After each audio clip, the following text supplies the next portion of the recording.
these agencies are taken back to their mother ministries, there are lots of things that will be able to be achieved, especially things to do with cutting the expenses that many of these agencies have been taking, putting in context UCDA.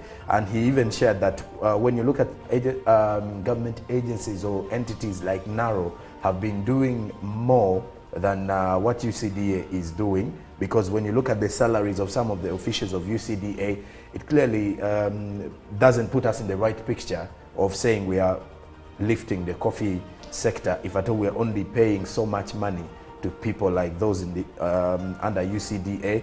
Yet he has also been receiving reports that the officials of UCDA have not been very helpful to the local farmer.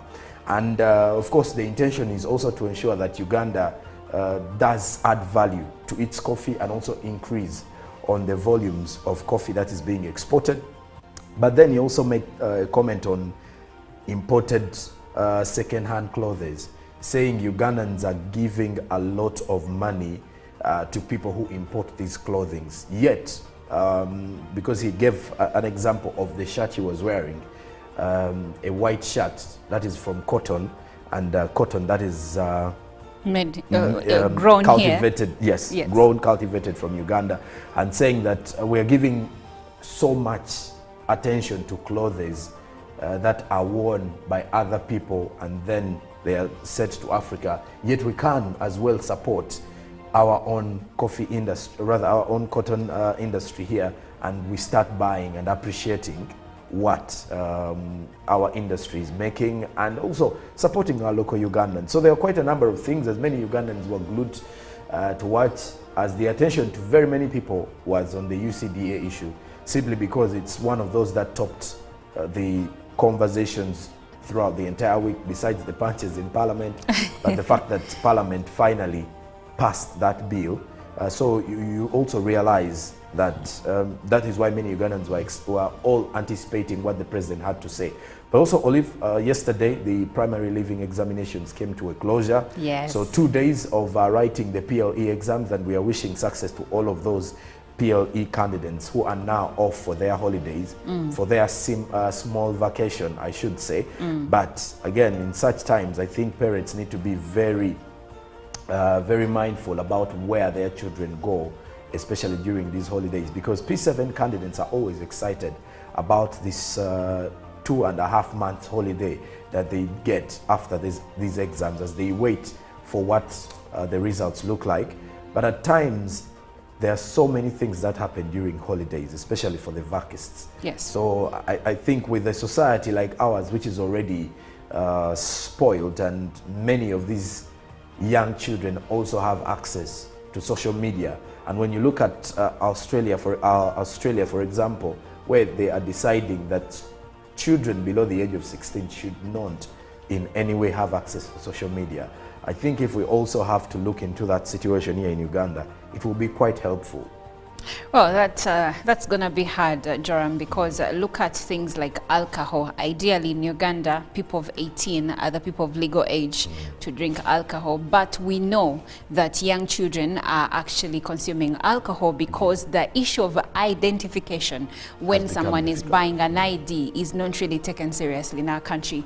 But it's important. I will also reiterate the same message. Parents have to be mindful of what their children are watching at home, of who they're spending most of their time with, where are they going. And for the girl child, we really need to protect our children, to ensure that they can join secondary school that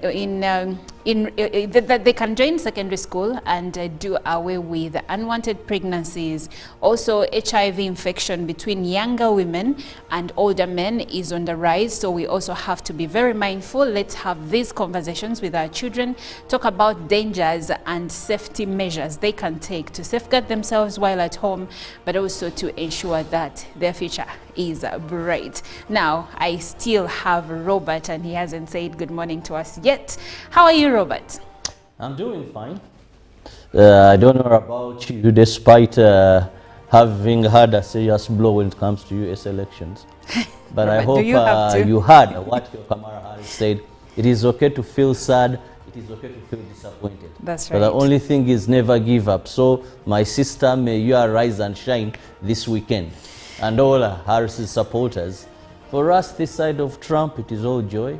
And history has been I made like how again. you didn't mention who you were supporting until Trump won. So now you're on Trump's side, Robert. You see, Robert. technically, as a presenter, there were people supporting Kamala Harris and then asked the Donald Trump. So before the elections come to an end, I don't have to show a We do side. not have any record of you Because- supporting Donald Trump. We don't. Because- So we are taking that as a lie Yes. No, I support Donald Trump. until he won the election. I've always been supporting You Donald were Trump. quiet You until were the quiet. very end. Even during the campaigning period, I you just, didn't chose mention a to, thing. I just chose to take things on a lighter Which note. Robert? Because I knew I had a Kamala Harris supporter who would Nah. almost go for my name. Chances are high if Kamala won, you would say, Yes, a she woman a has become we a are president. happy. So we are used to your tactics, Robert. We've refused. But yesterday, when the president was speaking, he used a term that you are trying to rationalize parasitic agencies. And a group of some people are trying to turn Ugandans, misinform them and mislead them. Now that drove me to look at how much is this bill that has just been a problem to people, how much is it going to save Ugandans? Now, I just came across information here that government of Uganda is going to spend 3.4 billion shillings in form of terminal benefits, which will be financed by government within a medium-term expenditure framework for the Ministry of Public Service, as indicated. Okay, there are tables there. But look at what we are going to be saving. It says the bill is envisaged to result in saving to government amounting to 82.19 billion in the financial year 2024-2025. Now look, if we are going to save this amount of money, then indeed it is worth to rationalize. And also yesterday, the president had officials that were giving Ugandans information that the fact that there is no need to worry. So let's just keep watching, because there is no doubt that His Excellency will assent to this bill. I'm very sure. He cannot send it back to Parliament on any ground. He will assent to It's the a bill. done deal. All right. Well, Robert, would like to know, apart from that story, what else do we have in our local news? In the local news, we begin with His Excellency, who was addressing the nation on critical issues. Now, President Yoweri Museveni addressed the nation on critical issues currently affecting Uganda. He highlighted the concern about indiscipline, lack of patriotism, and possible corruption and criminality among certain actors. He responded to the ongoing controversy surrounding coffee policies following the introduction of the National Coffee Bill 2024 and subsequent abolition of UCDA in a televised address. The president criticized groups he claims have recently misled the public regarding them as parasitic agencies slated for rationalization. He said he disagrees with people who are against this. He explained that agencies like UNRA, UCDA, and DDA were initially established to temporarily measure up during the early days of NRM government to address challenges such as low public sector pay and limited enthusiasm among public servants. The Minister for Health, Dr. Jane Ruth Aceng, has pledged government's continued support to the Joint Clinical Research Center in its efforts to build capacity of its researchers to have an anti-HIV AIDS and sickle cell gene therapy by the year 2030. She was officiating at the opening of the two-day conference on cells and gene HIV therapy symposium organized by the Joint Clinical Research Center at Golden Tripoli Hotel in Kampala with support from the European Union.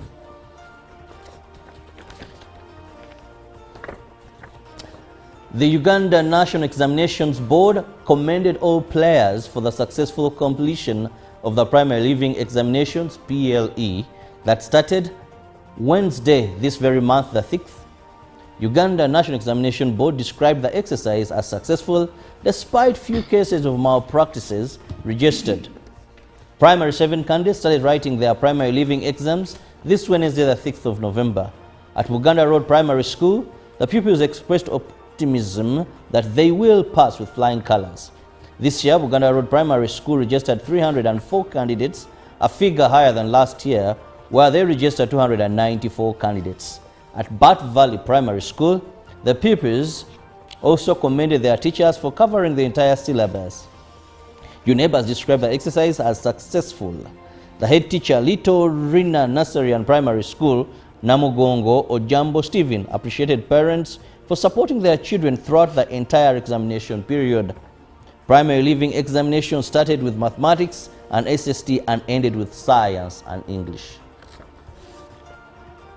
And finally, from the local scene, the Speaker of the East African Legislative Assembly, Joseph Ntakiri Timan, has expressed strong support for Ugandan civil society regulating against industries producing trans fat acid across East African community member states.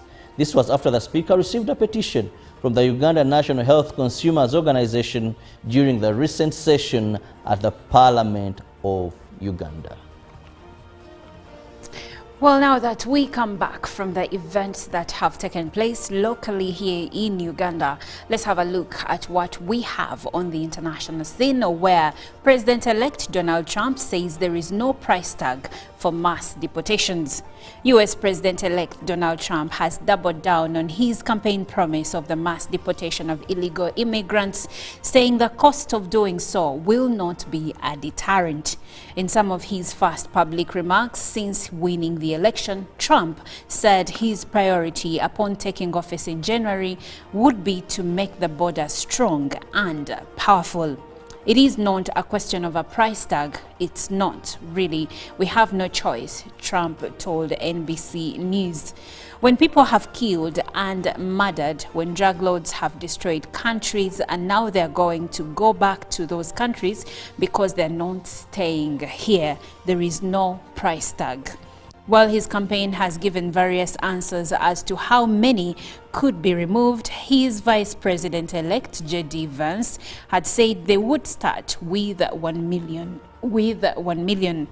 In Thursday's phone interview with NBC, Trump partially credited his message on immigration as a reason he won the race. In more news, thousands of people have been ordered to evacuate a part of California that has been savaged by wildfire for a second day running. The fast-moving wildfire was first reported near Moore Park, 40 miles northwest of Los Angeles, early on Wednesday and has been boosted by heavy winds. California Governor Gavin Newsom confirmed in a statement that more than 10,000 evacuation orders had been issued, while 3,500 homes and other structures were under threat, and federal funds had been secured to help fight the fire. The National Weather Service said winds were expected to decrease significantly by Thursday night, but warned that conditions for high fire danger would stay in effect for now. Video footage and images show large plumes of smoke rising in the sky, covering entire neighborhoods. Ventura County Fire Chief Dustin Gardner said on Wednesday that the fire was moving dangerously fast and destroying everything in its path. Now looking at West Africa, Ghana's outgoing president Nana Akufo-Addo is facing a backlash on social media after he unveiled a statue of himself during a tour of the country's western region. The monument is intended to honor the development initiatives the president has overseen whilst in office, the region's minister Kwabena Ochere Dakho-Mensah says. But many Ghanaians have been mocking this installation outside a hospital in the city of Sekondi, seeing it as a self-glorification. The people of the Western region deserve better than these self-serving displays, Opposition Member of Parliament Emmanuel Ama Kofi Bua posted on X. Akufo-Addo, who will be standing down in January after 2 terms in power, has boasted that he has fulfilled 80% of his promises to Ghanaians. He unveiled the monument prominently placed in front of Sekondi's Efiankwata Regional Hospital on Wednesday during his visit that has been dubbed a thank you tour. Interesting news coming in from Ghana. Well, let's have a look at what the press from Uganda, Kenya and Tanzania have for us. And well, of course, in Uganda, we start off with what the New Vision is highlighting. UCDA gave no value for money, says the president. Agencies were a temporary measure. That and more is in today's New Vision. You can see at the front page a picture of the president as he was addressing the country yesterday. Now, Uganda starts final HIV cure trials. There's a report of that in the New Vision. SACCOs are set to get 260 billion for Grow project. Read about it. Now, who will run KCCA? 12 have been shortlisted as woman jailed 35 years over torture of baby. Read about that report in the New Vision. Bride and groom winners in Kenya for holiday. Pictorial of the winners who had, as they were taking their flight. Then the Beat magazine, young artists playing with old folk music. Then Katanga forensic examiner testifies. Then off to the Daily Monitor. I am embarrassed by the coffee bill fight, says President Museveni. He using an evening national address to lash out to those that oppose the transfer of the functions of the Uganda Coffee Development Authority to the Ministry of Agriculture.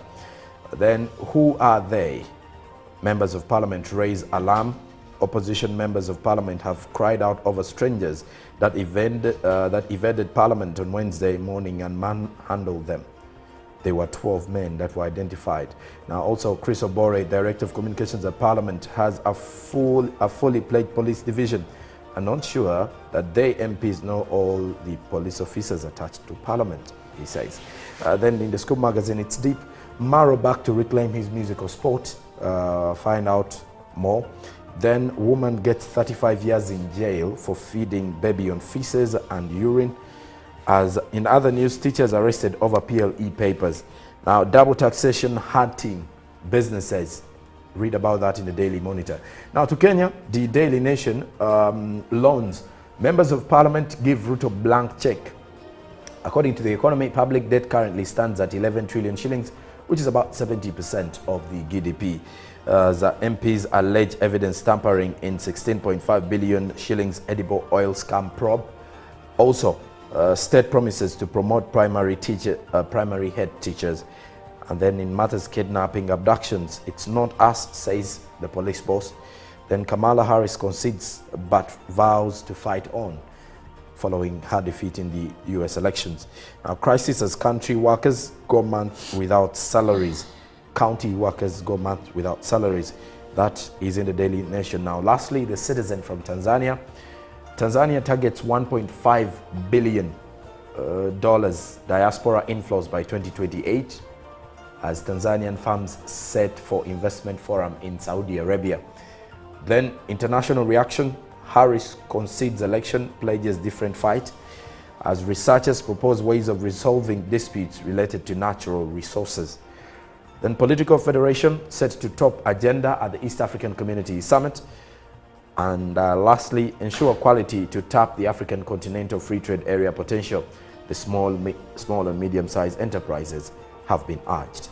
And that does it for our press review this Friday. 35 years for feeding a baby feces and urine. Personally, I think it should have been more. Because why? Why, Robert? Why would someone do that? I'm sure police carried out a mental test because really, I was looking at some clips of this lady. I don't know what happened. I have no problem with the child, neither the mother, you know.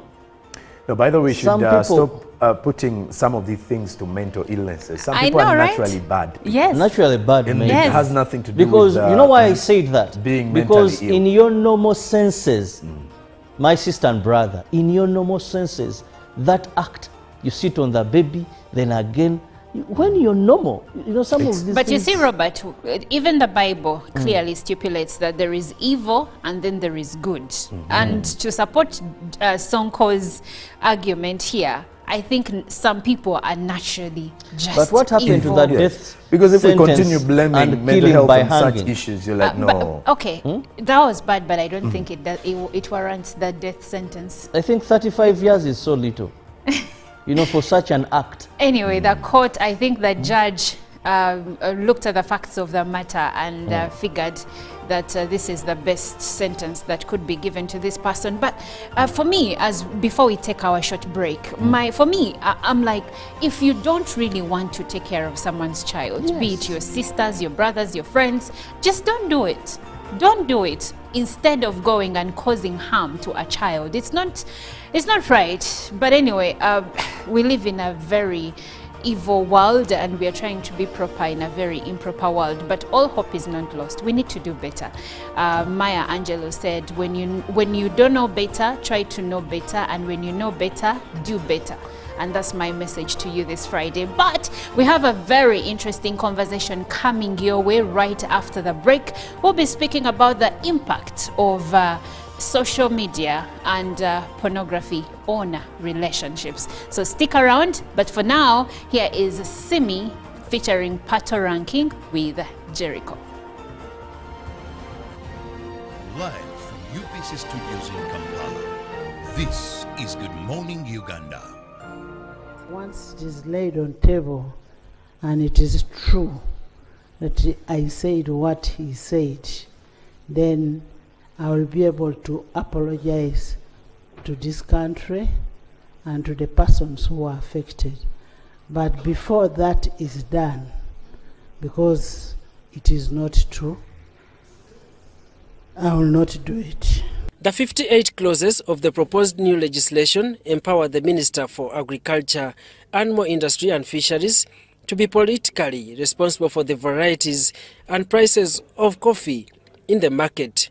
The bill was also amended to ask that the Ministry of Agriculture, in consultation of other stakeholders, develop a strategy for promoting and cultivation of recommended types of varieties of coffee in Uganda. Madam Chair, we've supported the bill and we've agreed with everything. We request that for political reasons, because of the pressure we are facing, that this is allowed, at least because of the pressure that we're having on it. Mistake to allow him make regulations and he implements, you are in danger.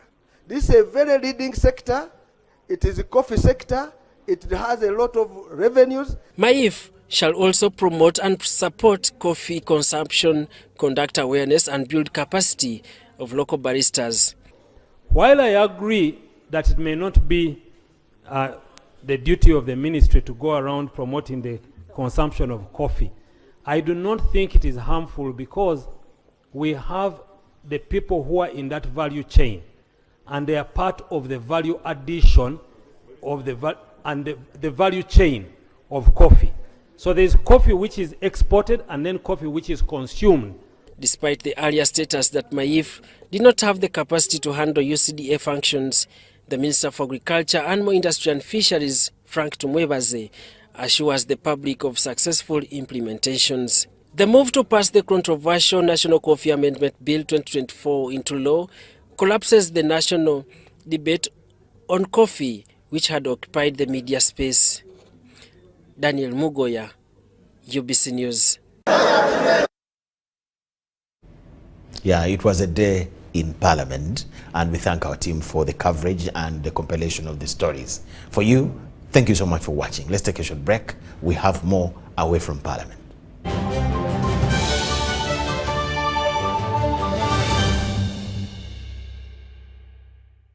There is only one rule you must follow in order to be a winner. Number one, defeat the undefeatable. You, step forward. I want you to box the air until it falls down. I'm not seeing it falling in. You see it falling in. Box, winning is hard, but with MTN Momo, it's easy. Simply pay or shop with Momo for a chance to win mobile money every day. Use the Momo app or dial *165*3#. Uganda, are you ready to kick things up to the next level? The Uganda National Lottery brings you Sports Stake 10. Predict the results of 10 football games and win big. With tickets at only 500 shillings, join the fun and make your predictions count with Sports Stake 10. Sports Stake 10, your ticket to football glory.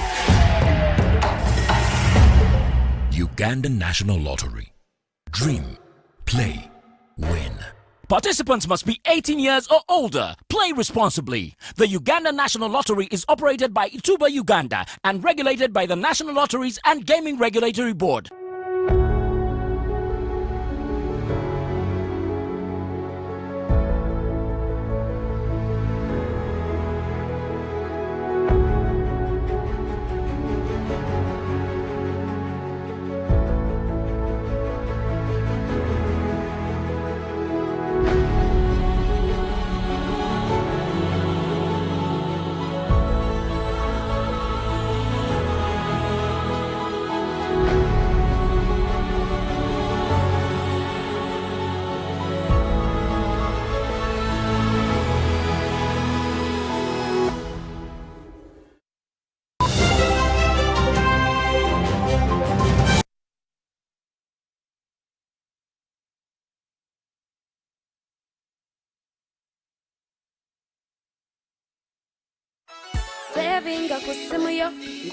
In the heart of Uganda, a financial revolution is happening.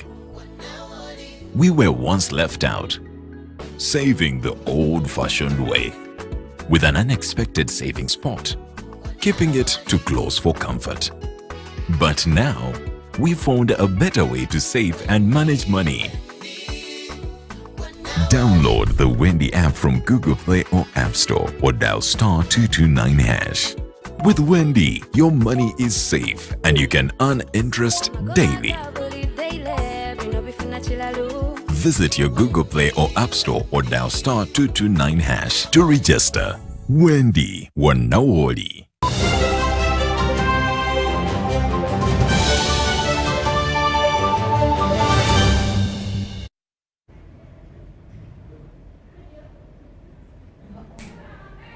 UBC News Tonight, we thank you so much for watching and welcome back from the break. The journey towards East Africa integration remains challenging, says Veronica Nduva, the Secretary General of the East African Community. At the launch of the second annual CSG SCAN 2023-24 report by African legal practitioners, stakeholders emphasized the need for the partner states to set aside their differences and unite around shared goals.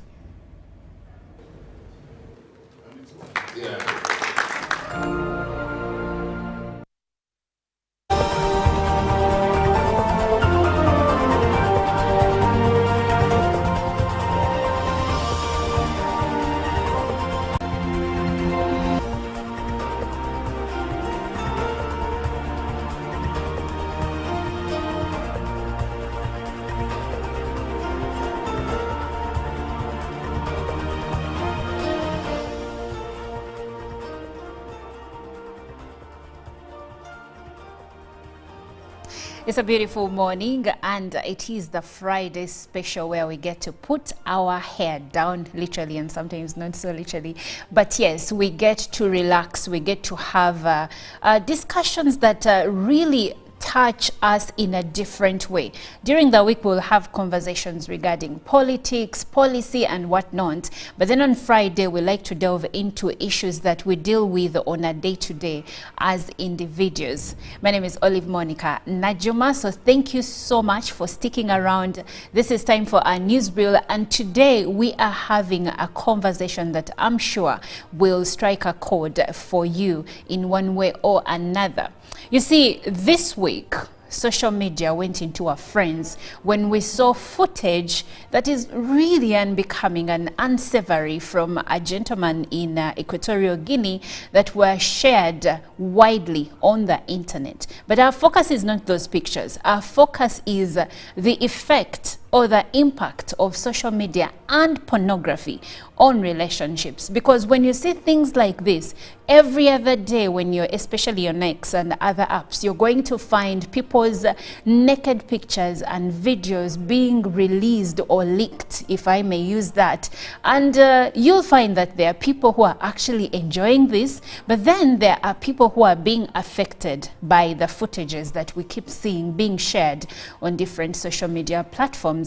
So where does that leave relationships? And where does that leave people's self-esteem? Where does that leave marriages? So many questions, and today I'll be having this conversation with Prosi Buyondo, who is the host of the Garden of Eden show, which airs here on UBC every Sunday at 11 p.m. Now, if you've not watched this show, it touches on everything marriage, everything relationships, because we must have these conversations. We are so lost in the web of work, of fitness, of mental health, that we are not paying so much attention to relationships, and yet these are the bedrock of our society, and these are what makes us who we are as a country and also as individuals across the board, really, wherever we go in this world. So, Prosi, welcome. How are you? I am fine, my dear Olive. How are you? I'm fine. Glad to have you. Oh, it's a pleasure to be here. How does it feel being the other side? Because I've seen you being this side. I don't know what to expect. Okay. Before you know it, I should start interviewing you. You'll find when I'm the interview and you're the interviewee, because that's what I'm used to doing. But let's see how it goes. All right. That happens a lot, by the way, where you overturn the conversation because you're so used to interviewing. So now, Prosi, speaking about our conversation today. Speaking about our conversation today, and maybe before I actually get Prosi's thoughts on what's happening today, you're going to find that many young people are affected by pornography as we see it, but also not only young people. We have married people that are also affected by pornography, and of course there is social media affecting us in more ways than we can actually point out. So it leaves for questions: have we always been a promiscuous society, or have we just become a promiscuous society, or have we always been a promiscuous society, but now with the advent of social media, we can see things that people used to keep private or to keep silent, but now they are all there in the public fora for us to see. So many questions, and I would like for you to be a part of this conversation. You can join the conversation through WhatsApp number 0709 602 592. And now I go back to Prosi. Yes, this is a loaded conversation. Yes. And for me, I would like for us to start at the beginning, really. Where do you think we have lost it? Personally, that's quite an extensive one. Okay. But I think maybe we start by defining infidelity and get a clear understanding. Okay, so before we get into why we've lost it and why we are in the position that we are today, for me, I think anyway, let's just define infidelity for starters. I think this is an extramarital affair, you know, an action that you take to cheat, to have intercourse outside of your committed relationship, whether you're married or dating. So it's basically just an extramarital affair, intercourse that you have outside of your committed relationship. That's what infidelity is. And Prosi, in your perspective, how have social media and online content influenced relationship expectations and boundaries today? Okay, so before we go to answering this question, I would like to go back to the question that you asked, and you said, how come we are in the position that we are today? Where have we lost it? Have we lost it? For me, I think there are things that we take for granted as people. I think because of how life evolves, you wake up as a little girl or as a young child, and you see people, you see your mother, you see your father, you see your elder siblings getting married, and you think that's the norm. You know, you grow up, you go through school, after university, you get a job, or you get married when you're 20, when you're 18, when you're 25, you just get married. We really do not take so much time into what it takes to actually be married or be in a relationship, the work that must be put in, the things that must be appreciated, and why are we even relating? Why are we even getting married? Why are we having intercourse? So for me, I think those are the things that we take for granted, that we are living a life that is just stereotyped. We do things because we have seen people do things. So that's why we find ourselves in situations where we can't even explain why we are doing the things that we are doing, because for starters, we didn't even take in any thought to understand why we do, the purpose behind everything that we do. So for me, I think it is just this cliche that people just live life haphazardly, randomly, as it comes. They go with the flow. They go with the flow. Yeah, so people live life. I mean, what's trending? You know, what's happening right now? Who are we following? We are following celebrities. We are following public figures whose life we don't actually know what's going on behind the scenes. What we see online, what we see on social media, yet it is not always the truth. Okay, and that's very true, because in most cases, we put out our best foot forward when it comes to social media. If you're looking this beautiful in this blue dress, that's the picture you're going to put. But I don't know the hassle you went through to choose which dress to wear and for you to take that picture. And the same applies to relationships. So I've seen many people today, young people, getting married. Every other weekend, weekday, there is a wedding. And recently I was in a conversation with a few friends, and someone said, lately people are getting married because they want to have nice decor. Make that make sense. Basically, it's what I just told you, that we are just going with the flow. Whatever life provides to us, we don't even ask the whys.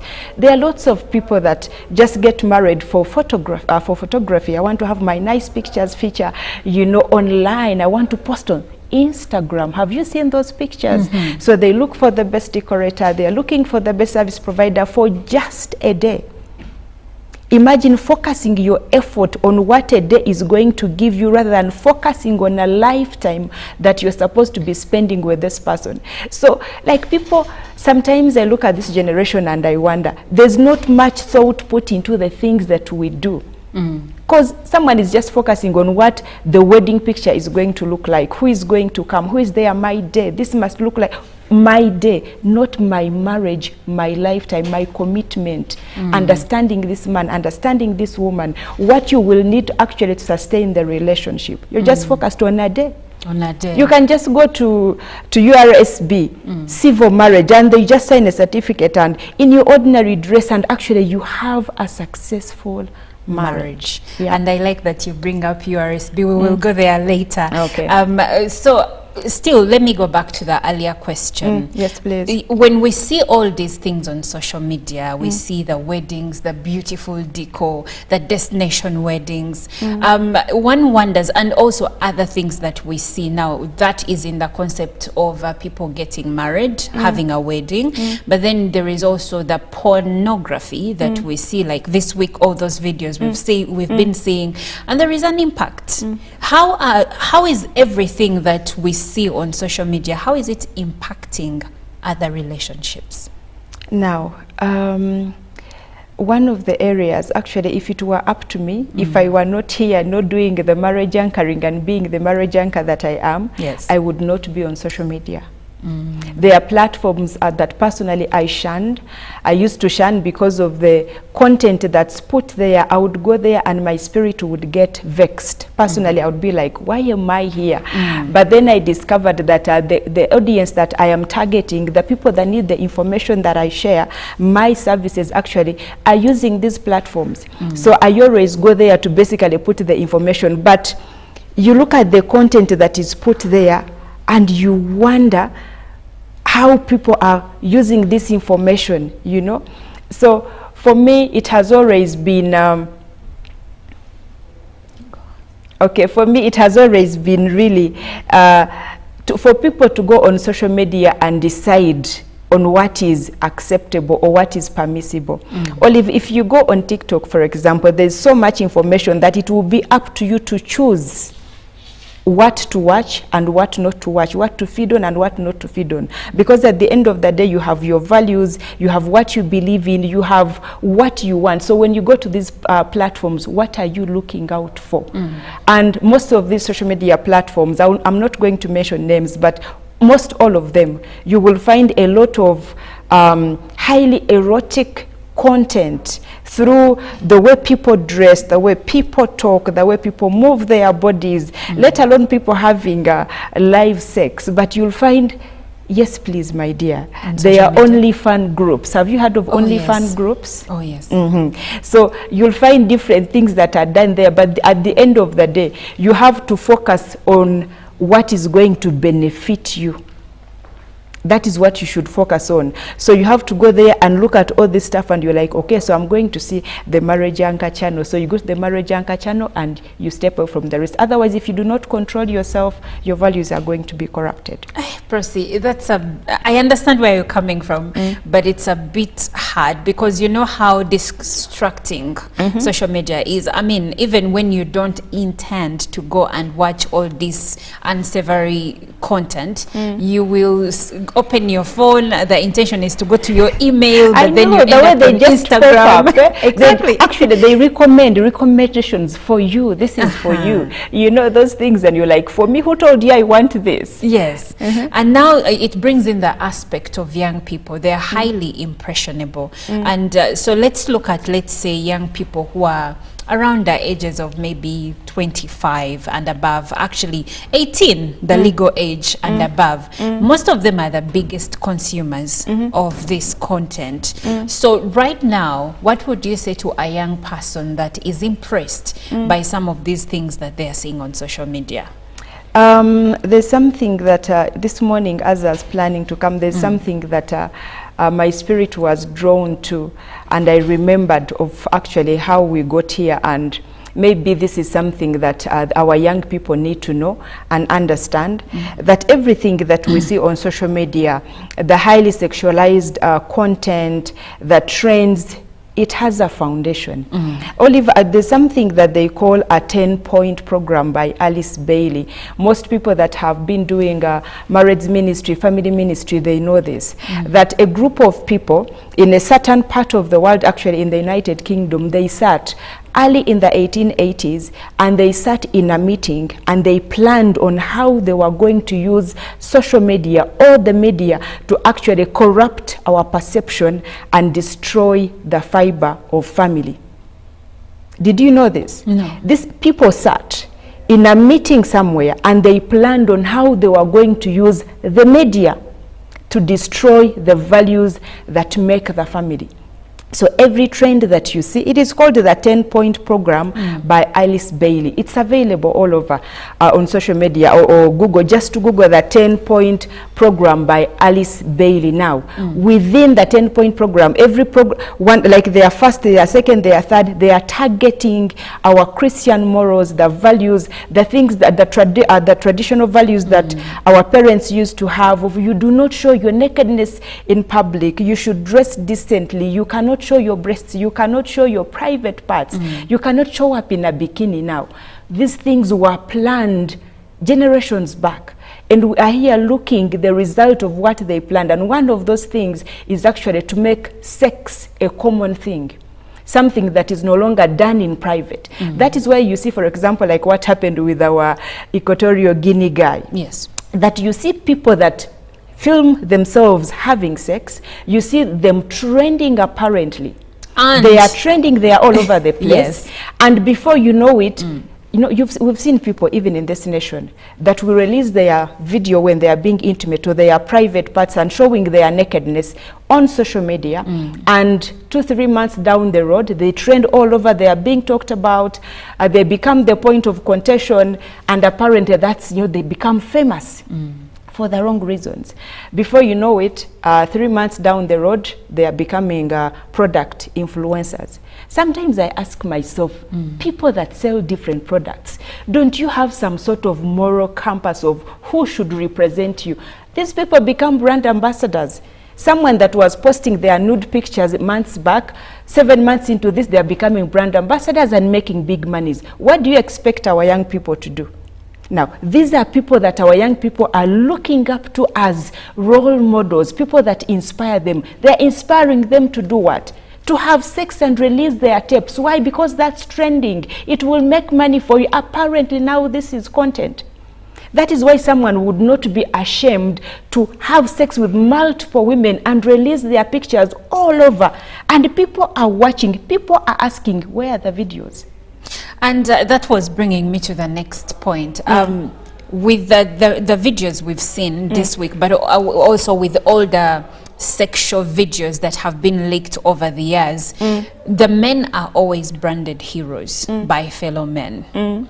And then, of course, it goes without saying the women end up being the victims because sometimes they don't know. In his case, it is reported that majority of the ladies knew that he was filming them. But then we've had so many cases where estranged lovers release such unsavory content over their ex-wives, ex-girlfriends, baby mamas, to mention but a few. So when we have a social construct which regards things like these, or men who do things like these as heroes, as the marriage anchor, as a person who talks to people about marriage, a marriage counselor yourself, where would you start if you had to actually have conversations with men regarding the same? For me, I think that it's not actually, let's not generalize that most men or all men. I think these are people that are a little bit selfish, immature, and insensitive, and one that do not deserve to be dated. Such men do not deserve to be dated by anyone. A man that is willing to expose the act of what you are doing in private, publicly, and put it out there, and he's shameless to do that, does not deserve to date anybody. Because whatever we do in the bedroom should be kept in the bedroom. So any person that they are immature, they are selfish, and therefore they are not even supposed to be hailed or praised in any way. They should actually be condemned because, I mean, for lack of a better word, I would say that is a crazy act. Like, you're out of your mind. How can you get whatever you did with this person, even if you're, I mean, people disagree, people hurt one another, but must you go to that extent? So any normal person, I'll use the word normal and I will not change my statement. Any normal person with their mind right, operating in the right way, you're not supposed to do that. So any person that does that, there's something wrong in their mind. Wow. Well, you can join the conversation through WhatsApp number 0709602592, and we can also receive calls, so you can call through and share your views on the impact of social media and pornography on relationships. Now, Prosi, the thing about pornography, I would like to know if you think access to pornography creates unrealistic expectations about sex and relationships. Of course, Olive, that goes without a saying. That goes without a saying. Because, you know, if I am ignorant and I do not know, let's say, for example, I am a virgin. You know, I meet my husband, or boy meets girl, and both of you are virgins. So you do not have anything to compare with, and you have not been exposed to people having sex. So you don't even know how these things are done, which is the way that the Lord God, the designer and creator of marriage, intended. The two people that are innocent about this act would come together and explore each other, their bodies. And by the way, we have a guide in the Bible of how to do sex, of what to do, the positions, everything is in the book. Are you serious? Yes, my dear. It is even the positions. Yes, the positions. I've taught these things, by the way, on the Garden of Eden TV show at night. Sundays 11 p.m. I talk about these things, you know, the positions of what to do, how to move, even the sounds to make. Proceed. It's early in the morning. It's early morning. We shall not go there. Like, everything is in the book of Song of Solomon of how you're supposed to do this thing. So when God designed sex, he did not leave it at large, you know, go and watch somebody doing it so that you will know what to do. No. You are supposed to explore on your own. So when people are exposed to people doing whatever they are doing, and these days we have pornography or sexual content of multiple partners doing whatever, then then you set your mind to wanting to do what you saw in that video, what the other person was doing. Yet you are not them. You and your partner, the connection that you have, the feelings, your body, how it functions, the places that are supposed to be touched, they are not the same as the people that you saw in that video clip. Yes. So then you're expecting this partner that you have to perform as the lady or the man that you saw in the clip. So that's unfair, first of all, to begin with, because that's unrealistic. So that is the impact. The greatest impact of pornography is actually creating unrealistic expectations, and people are not satisfied, because apparently they are not reaching at the level of what they saw. You see, when you see something and you don't even know whether those people are faking it or not. So you come and you unjustly, you know, judge your person, you condemn them, you can't do this, do, you know, different angles that people want, and they are not being met. Before you know it, you're leaving your partner. Then you go out to look for somebody who's going to give you what you watched in a certain clip. Which is very unrealistic, Yes. because at the end of the day, it's a movie. There are directors, there are producers It's acted. telling these people what to do. Exactly. I see where you're coming from. So how about the same? Does pornography have an impact on partner selection and individual preferences? Of course, my dear. This generation that is so nyashilistic, for a lack of a better word. People are looking for nyash, the big behind or buttocks or bottoms or whatever you want to call it. People are looking for ladies that are light-skinned. That's why you see everybody. Why do you think people are bleaching? People are bleaching so that they can be accepted. Apparently, the hottest chick is the one with the lightest thigh. I hear you, but colorism has been here with us for generations. When you go to India, who are already in the perspective of you and I, you're light, I'm light, and yet the shades are different. Even in India, it's the same. They're light, but then you'll find them also, excuse me, you'll find them also bleaching. So colorism has always been here. Do you think it's in the we are doing it, or it has been done over generations to attract people sexually? No, in this generation, yes, it is because now every man apparently wants a woman with a big behind. So that's why we have BBLs. Yes. So if the Lord God designed you and your bum is small and you know there are no hips, you think you will not be, you will not attract a man, and you won't even be able to sustain your man. People without this big breast, that's why you see people doing breast augmentation and stuff like that. People, can you imagine liposuction the lips? for the lips? Why would you even want to it's not enlarge your liposuction, lips? it's I know the injections for the face, for the lips. Now people believe that if you're not packaged like this, physical appearance, if you don't appear like this, if you don't have this part of your body enlarged, no man is going to marry you. Why? Because now, by the way, I pity men of this generation, because every man now wants a woman with the big nyash, because it has been presented as the ideal thing, as if the private parts that we have do not perform the same function. Pressy, when we were younger, I remember it was in vogue to be tiny back then. I know. And they used to call them portable, and you look like you were the portables of those days, because even now you don't look bad at all. And so trends keep changing. With all these changing trends, what kind of pressure are they putting on women? Of course, at the end of the day, I think the pressure has always been on women. The other day we were doing an episode about women and why they are so emotional. And then we looked at the pressure that is put on us from the time when we are young girls. You're told you have to do this to please the man. You have to learn how to do this for the man, learn how to kneel, learn how to cook for your man, learn how to dress like this so that the man can see you. The man, so the man. From the time when you're a little girl, you're told what to do in order for you to be accepted by a man. So somehow we don't even know what to do without apparently the men. But of course I do not blame that kind of being raised in that way, because the reason why a woman came on the scene was because a man was alone. Back in the book of Genesis chapter 2 verse 18 actually, when the Lord God looked at this man Adam, for us who believe in the Bible. Olive, do you believe in the Bible? I do believe in the Bible. So the reason why a woman came on the scene here on earth, it is because a man was alone, and God wanted to multiply the seed of the man, Adam's seed, multiply the earth and fill it. So he created this woman and gave her a womb so that she would carry children. So at the end of the day, it goes back to the reason why a woman was created. But the pressure comes when we are not allowed actually to define or find ourselves in our femininity, our roles, and discover what we can do without the man. Because in this generation, it is important that as a lady, you understand who you are before you actually accept somebody to come and be a part of your life. So maybe, I don't know, the way our parents raise us, Olive, is in a way that you have to do this, like it is like a metamorphosis of sorts, like a life cycle.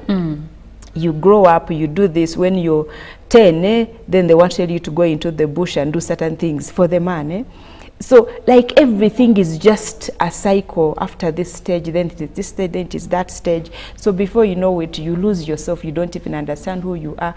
That is because why you have been trained and prepared to just exist for the benefit of a man. Yes. Simply put. And now, before we even continue, Percy, when you look at this background where many girls have been raised and prepared and trained, their existence, like you say, is for the benefit or to serve a man, which is not entirely wrong, because a woman is a man's helpmate. But at the same time, do we have men prepared for women the same way? That has always been the gap, and most people have been complaining, marriage anchor, you're only speaking to the women, you always are speaking to the ladies. What about the men? Because if the ladies are prepared and ready, is the man ready to actually cultivate this woman and ensure that she can blossom and be the best that she needs to be, or even be able to sustain this relationship?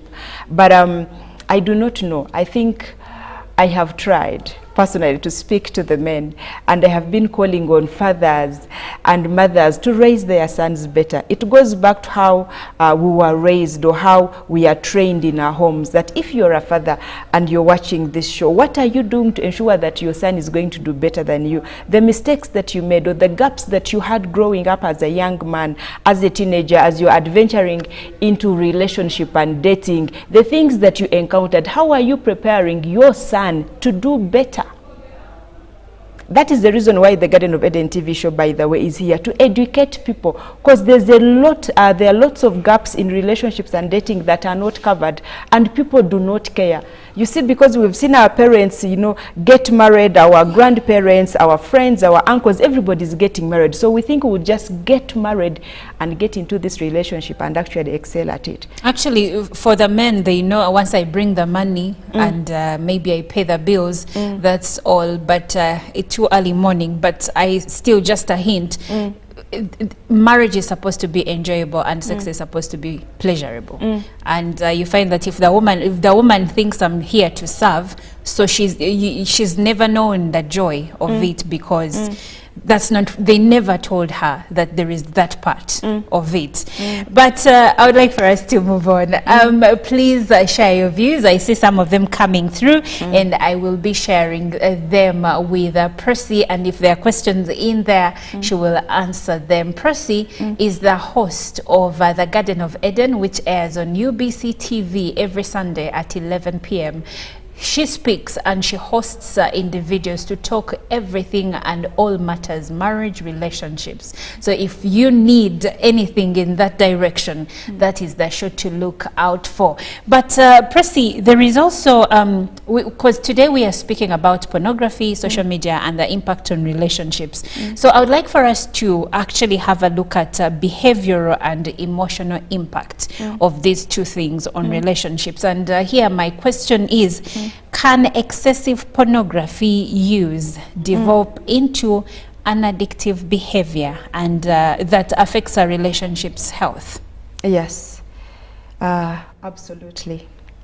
You see, like what I told you at the beginning, some of these things that we see happening or cropping up in a society actually have hidden agendas.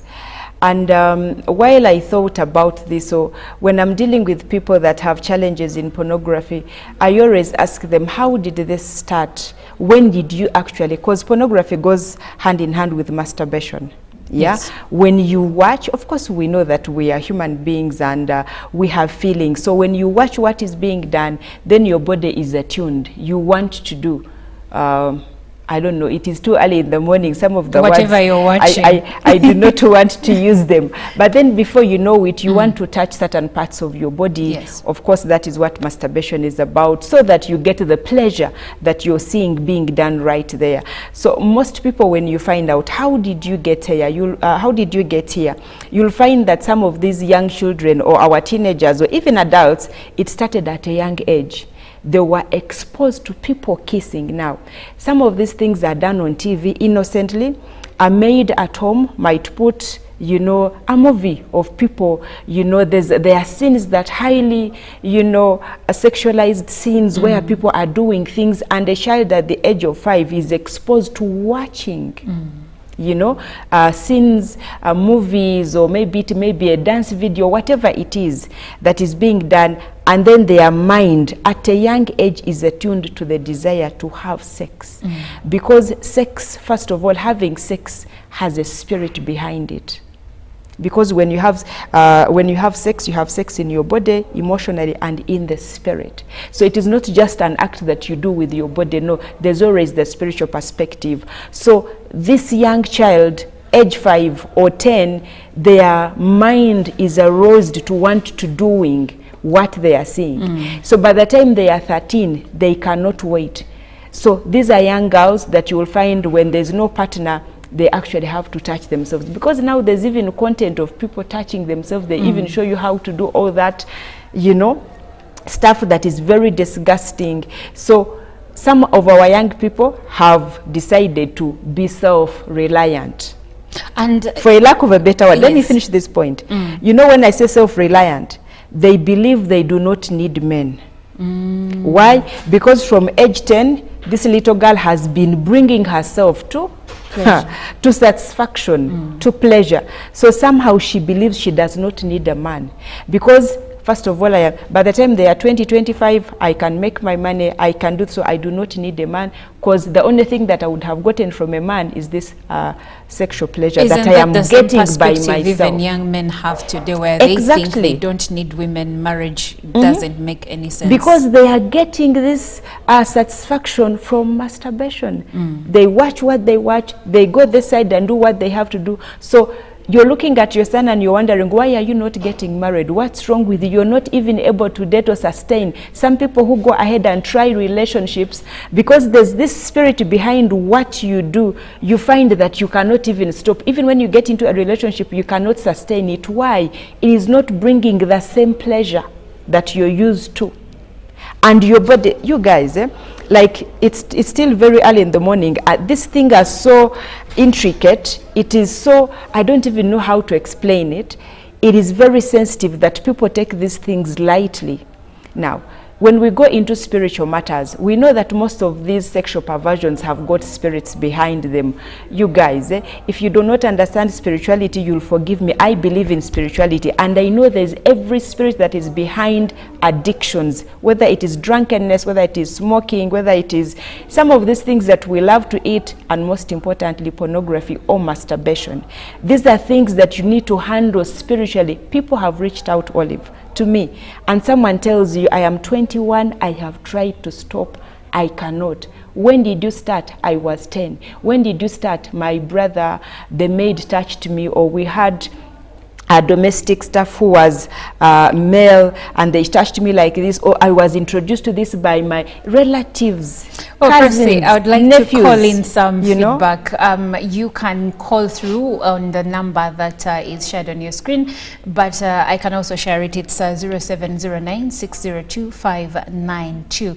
You can call through and share your view on our topic of discussion today. I'm speaking to Prosi Buyondo, who is the host of the Garden of Eden, which airs here on UBC at 11 p.m. every Sunday night. Now, I also have a few comments that are coming through, and this one is from Isaac Wanzala. Aizo, watching straight from West Nile, and he says, "Thank you for the program. Pornography has become another thing in this world, and I think the owners of social media have failed to control this trend. So humans are just using it to grow." And they're just using it to grow their pages, more so on TikTok, and hijacking people's accounts. That is from Isaac in West Nile. Now, Dr. Pius says, he says, Dr. Pius, son of Africa, thank you for the show. It's not all about having big bums, as you said, but how do you maintain your smartness and walking style to bring one's mind in? I think he says that's not the only thing that men are attracted to. Okay. Okay. And then moving on. Another comment coming through from David from Manyangwa. He says, "Thanks for the topic this morning, given its relevance today. I am delighted to learn about the 10-point program by Alice Bailey." Thank you, Prosi. At the end of the day, there is a saying that children do what they see and not what they are told to do. Therefore, parents have a task to model appropriate behavior for their children, and they will not depart from it. And that's from David in Manyangwa. Now, I have more comments. This one is from this one says, "Good morning. People are evil by nature because of the fallen nature of man. Just potential infidelities, that is fornication and sex, out of marriage.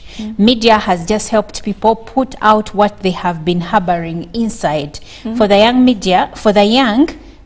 media has opened them up to things of sexuality early, which utopia has made marriage think that they see what they see on media is real, so they want to try it out.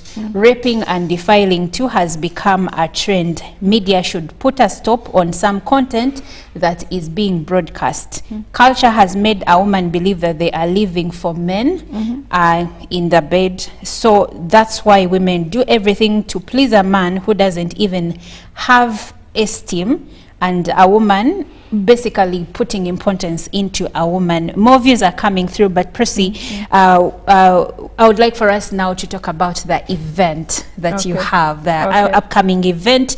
Tell us more about it and why it is very important for us to attend it. Okay, so for starters, I'm glad that today we just touched. As you can see, we still had more information to share about pornography, how to deal with it, actually the process of dealing with pornography. And these are some of the things that we address now. If you've been a follower of the Marriage Anchor, you know that we have a TV show that airs here every Sunday at 11 p.m. And I have been doing this episode only for the last 5 years. I mean this TV show for the last 5 years. A lot has been discussed, and someone might wonder, why do I have to come for the Garden of Eden Affair conference? I mean, Marriage Anchor, every Sunday I can just tune in and listen and learn from you. Now, you see, like what we were discussing about pornography, this is not something that you will deal with on a TV show. This is something that requires someone to come and be present. You ask your questions, and then most importantly, I do believe in the Bible. I do believe in the power of God, and we stand and we pray for people, because people know these things, but they do not just go like that. You have to come and be present. Yes. No, sorry to cut you short. I would like for you to tell us about some of the people I'm seeing on the screen. Who are they, and of what value are they going to add to us who intend to attend the conference? Okay, so we have Pastor Aline Itwe, Becky and Andrew Aline Itwe. As you can see, they are married pastors. They are married, and then they are pastors, and also they are called into the ministry of the marrieds. They run a ministry called Spouse Nuggets. They've been doing this for some time, and yes, I have hosted Becky and Andrew on the show before, and basically it is us coming together in agreement encouragement and praying for people, interceding for people, believing with people like you. Are you married, Olive? No, I'm not. Yes, so that there will be a quickening in your marital destiny. And then we have Apostle Newton Emmanuel, who's also passionate about marriage. He's married. He's even written a book about marriage. And yes, he's a man of God who also believes to see a change happen in this generation in the institution. So, Percy, when is the event taking place? Is it up for paying? Yes, the event is going to happen on the 24th of November, on Sunday 24th of November at Silver Springs Hotel, Bugolobi. Put on your beautiful dresses. You come, yes, payment is 50K, which is just for your lunch, You're just contributing to the lunch that you're going to have that day. And then you come, and we believe the Lord. You get a time, Olive, to ask the questions that you're not able to ask. Here on Good Morning. And also when I'm hosting the show, people call in and then they are not able to reach out, to reach me. So then people will come and then we will discuss face to face. Most importantly, we will pray. Let me tell you this, Olive. Proceed. The Bible says, first wait, Olive. The Bible says that when my people who are called by my name shall come together and humble themselves and pray and seek my face. You see, people, Olive, people do not want to seek the Lord about these things. When you come together and pray in agreement, the Lord in heaven promised that He would hear. So basically, that's what the conference is about. Wow, wow, wow. This conversation was still ongoing, but you know, time waits for no man, and it is of the essence that we leave right now so that the program continues with other segments. But I think and I hope that you have been blessed today. Someone here said that you're very brilliant, and what you say is blessing families that are watching today. So make it a point on the 24th of November to go to Silver Springs Hotel and attend the Marriage Anchor Conference. The Garden of Eden Affair. It will be taking place there. Thank you so much, Percy. Thank you for having me. It's been a pleasure having you and having this conversation. Let's do this again. Yeah? Yes, we will. Yes, my dear. Thank you so much. Well, stay tuned to Good Morning Uganda. The show continues. We have entertainment coming your way and more discussions later on. Stick around. Live from UBC Studios in Kampala, this is Good Morning Uganda. In a nation hungry for truth, a world where every story matters, there exists a beacon of trust and reliability. For decades, they've been our voice and our window to the world, holding the mirror of our history. With 4 TV stations and 11 radio channels spanning 27 languages, they stand as guardians of information, defenders of truth. With Maskari Heritage Advantage, they uphold every citizen's right to reliable and free information. Their archived stories shaped our past and illuminate our present. Yet now, as new challenges arise and the world evolves, their mission faces its greatest test yet. Be part of our journey and let's navigate the unknown, uncover the untold, and safeguard our future together. Tune into your public broadcaster, for it is the intersection of trust and truth. Because to UBC, your story, and every voice matters. UBC, inspiring Uganda. Pick of the day on UBC. One-on-one with Michael Jordan Lukomwa. A weekly face-to-face conversation focusing on accountability, inspiration, information, and sensitization of the public from the various sources, such as inspirational profiles. Having a disability is not inability. Every Friday 9 p.m., it's one-on-one with Michael Jordan Lukomwa. Don't you see anywhere that you would give a credit in the fight against COVID? My role as the owner of the country is not to, be preoccupied by giving credit to my servant. We have said that if we are to talk to General Museveni, there must be certain conditions in place. Is it true that you paid 5 million shillings to MPs that voted for? Was brought to you by I'll call you every day, yeah, yo, can now get all the Chibuzi out with MTN voice bundles. Call all networks. Kubei Dondoro. Buy a 25-minute voice bundle for only 1,000 or buy any daily voice bundle of your choice. Dial *100 *21 hash and select daily or use the My MTN app. When we talk together, we are unstoppable.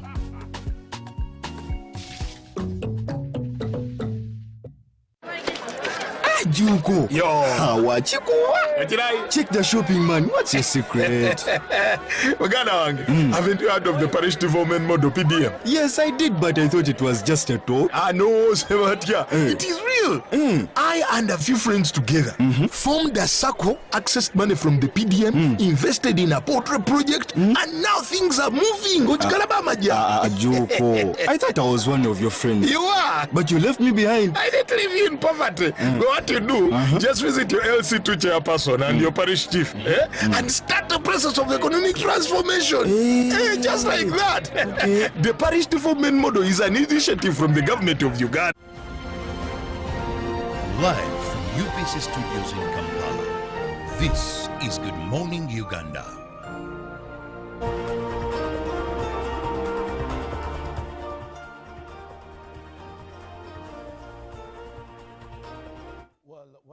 Full conversation that Olive has been having earlier this morning, and of course all of us share different sentiments in regards to choice of partners and what we think the best marriage or relationship is. But one of the most important things is we need to go back to the values of our family. We need to go back to the values of society, and so that we are not whitewashed by the so many things we are adopting because of the rise of social media, and of course because of the so many cultures that we seem to start appreciating at the expense of our very own cultures that groomed us and made us who we are today. But of course, there are lots of things that are challenging marriages and relationships, and many of those have led to the continuous situations we are seeing on social media, leaking of nude pictures and videos, destruction of families, divorce, and what have you. These are cases that are growing, single parenthood. These are so many things. But, well, when we go back to the drawing board, we have to rethink our choices in life, and we have to go back to what society groomed us to be. And at least that way, we will be saving our future generations to come, because it does seem like the generation is heading to the south of the many things that we expected to be able to achieve. Well, that said, we are off to a different kind of conversation. This time around, we are talking events management and more, because I do have a guest this morning who's joining us here on Good Morning Uganda Friday edition. Good morning, Brian Breezy, who is with us here. How are you doing, brother? I'm good, bro. And who is Brian Breeze, if you are to let the viewer know who you are? Brian Breeze, I do two things. Okay. I'm an MC. Okay. By profession, also, we can also call it talent. I've started organizing shows, so I'm an upcoming Balam. You're an upcoming events manager. Yeah. MCs today. Over the years, we had so many names we used to look into from the entertainment world. You look at MC Katz, there were the likes of Collins Serubidi of the days. There was J.K. Kazora. Yeah. You know, if you're to name them, there are quite many. You look at Dr. Miche Guang. There are quite many MCs back then. Yeah. But one may wonder, on your side of things, and of course not forgetting Rasta Rob MC back in the day, for you as an individual growing up, who inspired you to become what you are today? By the way, I myself was inspired by Calvin, because I did my first show. Okay, I hyped the show here. I think that was with the Horizon Vibe. Yeah, 2000. Calvin the Entertainer. Yeah, it was in the COVID time. I think 2020 around. So I used to follow Calvin, and when I came, he gave me a chance. He gave me a chance. So I started to look. I was inspired by Calvin, in short. Okay. Yeah. And well, moving forward, how long have you been in this events hyping kind of thing? How long have you been an MC, a hype master, a hype man? How long have you been? Almost 3.5 years. Yeah, I've been in the game for 3.5 years. Okay. Right.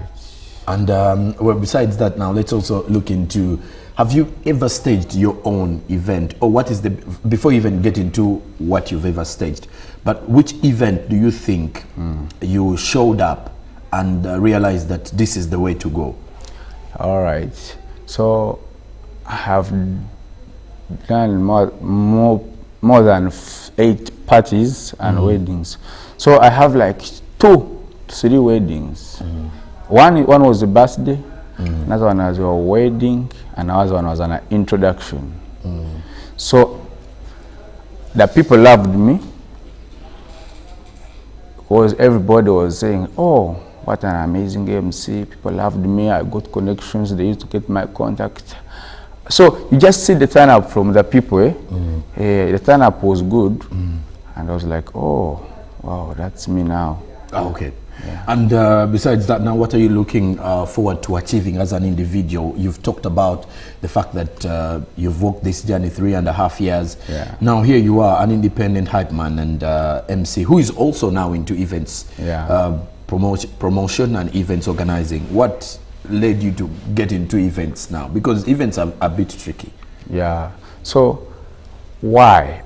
I've tried to get some connections from friends in that they can hire me and I have the shows, but people are not giving me, some of the people are not giving me chances. So I decided to start my own show. I think tomorrow, the show I'm having tomorrow, I think it's my biggest show I've organized.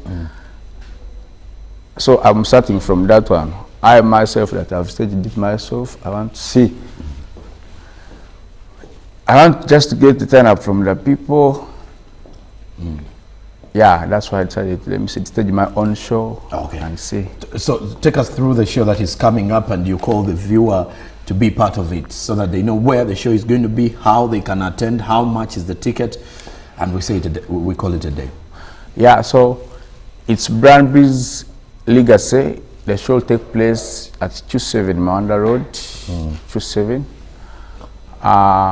Entrance will be 10K. VIP 20K. A table will be at 150. So let's find ourselves at 27. I'll be with most of the artists are going to escort me. The likes of King Zari will be around, Vivian Tendo, Homie, Fashion. In fact, as a main constant, Spice was supposed to appear, and so many others. Yeah, and so many others. Okay. And there you have it. You can be part of this particular event by supporting a brother here in Brian Breeze as he stages his very first maiden event, as he's looking into events promotion now as a hype man, and it will be quite helpful for him in his journey moving forward. Well, that does it for this special interview. When we do return after the break, we have more interviews coming along. Entertainment is part of that as well. This is Good Morning Uganda Friday edition. Stick around. UBC Studios in Kampala. This is Good Morning Uganda. Pick of the day on UBC. One-on-one with Michael Jordan Lukomwa. A weekly face-to-face conversation focusing on accountability, inspiration, information, and sensitization of the public from the various sources, such as inspirational profiles. Having disability is not inability. Every Friday 9 p.m. it's one-on-one with Michael Jordan Lukomwa. Don't you see anywhere that you would give a credit in the fight against COVID? My role as the owner of the country is not to, be preoccupied by giving credit to my servant. We have said that if we are to talk to General Museveni, there must be certain conditions in place. Is it true that you paid 5 million shillings to MPs that voted for? Was brought to you by I'll call you every day, yeah, yo, baby, don't go. You can now get all the Chibuzi out with MTN. MTN voice bundles. Call all networks. Kubei Dondoro. Buy a 25-minute voice bundle for only 1,000. Or buy any daily voice bundle of your choice. Dial *100 *21 hash and select daily or use the My MTN app. When we talk together, we are unstoppable.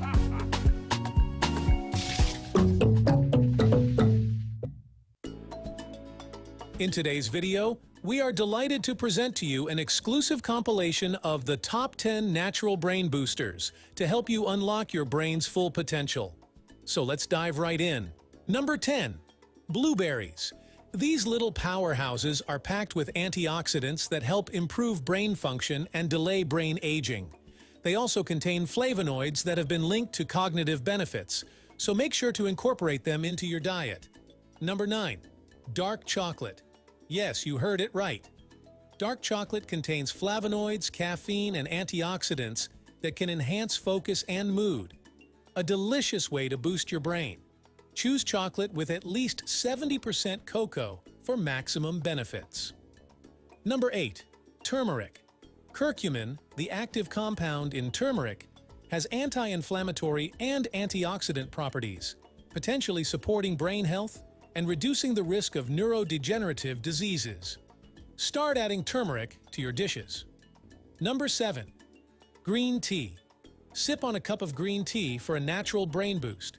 It contains caffeine and L-theanine, which can increase alertness and improve brain function. Number 6. Fatty fish. Rich in omega-3 fatty acids. Particularly DHA, fatty fish like salmon, trout, and sardines are excellent for brain health. They can enhance memory, focus, and protect against cognitive decline. Number 5. Nuts and seeds. Packed with nutrients like vitamin E, healthy fats, and antioxidants, nuts and seeds are great for brain health and improving cognitive function. Number 4. Broccoli. This veggie is a true brain booster. It is high in antioxidants and vitamin K compounds that may help support brain health. It can also help reduce inflammation and oxidative stress, enhancing brain function and slowing down brain aging. Number 3. Eggs. They're not only a great source of protein, but also contain important nutrients like vitamins B6 and B12, folate, and choline. These nutrients are crucial for brain health. Number 2. Avocados. These creamy fruits are loaded with healthy fats, vitamin K, and folate. They can improve cognitive abilities, enhance memory, and protect brain cells. Number 1. Leafy greens. Vegetables like spinach and kale are rich in vitamins, minerals, and antioxidants, supporting overall brain health. In addition to incorporating these foods, adopting a healthy lifestyle that includes regular physical activity, adequate sleep, and stress management is crucial for optimal brain function. It's important to note that individual responses to these foods may vary, and maintaining a well-balanced diet is key to overall health and brain function. Before making significant dietary changes or adding supplements, it's advisable to consult with a healthcare professional or a registered dietitian. So there you have it, the top 10 natural brain boosters. Incorporate these into your lifestyle and unlock your brain's full potential. Thanks for watching, and don't forget to subscribe to our channel for more informative content.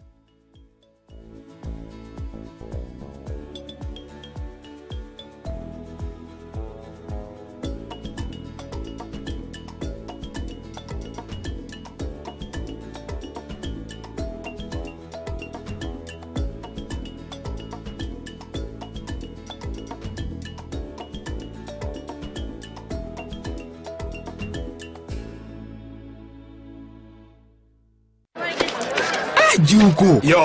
Wachiko. Check the shopping, man. What's your secret? Uganda, haven't you heard of the parish development model PDM? Yes, I did, but I thought it was just a talk. No, Sebatia. It is real. Still, I and a few friends together formed a circle, accessed money from the PDM, invested in a poultry project, and now things are moving. Joko, I thought I was one of your friends. You are. But you left me behind. I didn't leave you in poverty. What you do, just visit your LC2 chairperson and your parish chief and start the process of economic transformation. Just like that. The parish development model is an initiative from the government of Uganda through the Ministry of Local Government designed to transform all lives of Ugandans for the better. PDM, my parish, my development, my life. Live from UPC Studios in Kampala, this is Good Morning Uganda.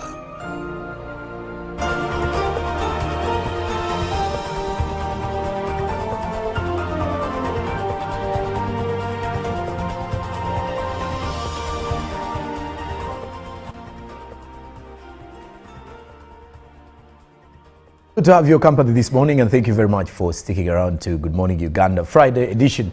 Now, our conversation is turning twists this morning because we are turning our attention to Rotary, Rotaract, and more. And this time round, our interest is in the Rotaract Club of Kampala East, because our attention takes us to the Charter Night that is going to be celebrating 11 years of Kampala East. That is happening tomorrow, but we're going to understand more about the preparation and, of course, getting to know how the people from, how the Rotaractors of Kampala East and, of course, the sister Rotary Club or Mother Rotary Club is preparing for this big day.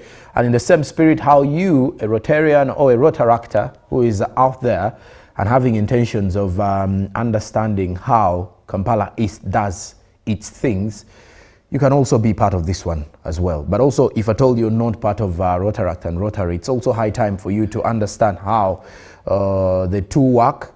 And maybe from today's conversation, you can choose and join one of the Rotaract clubs in your area or any Rotary club within your area. I have two guests coming in from the Rotaract Club of Kampala East. I'm going to start with the gentleman on my extreme end with a fantastic name, I should say, Frank Sentamu Ludovic. Now, Frank is the chairperson of the Charter Night Commission for the Rotaract Club of Kampala East.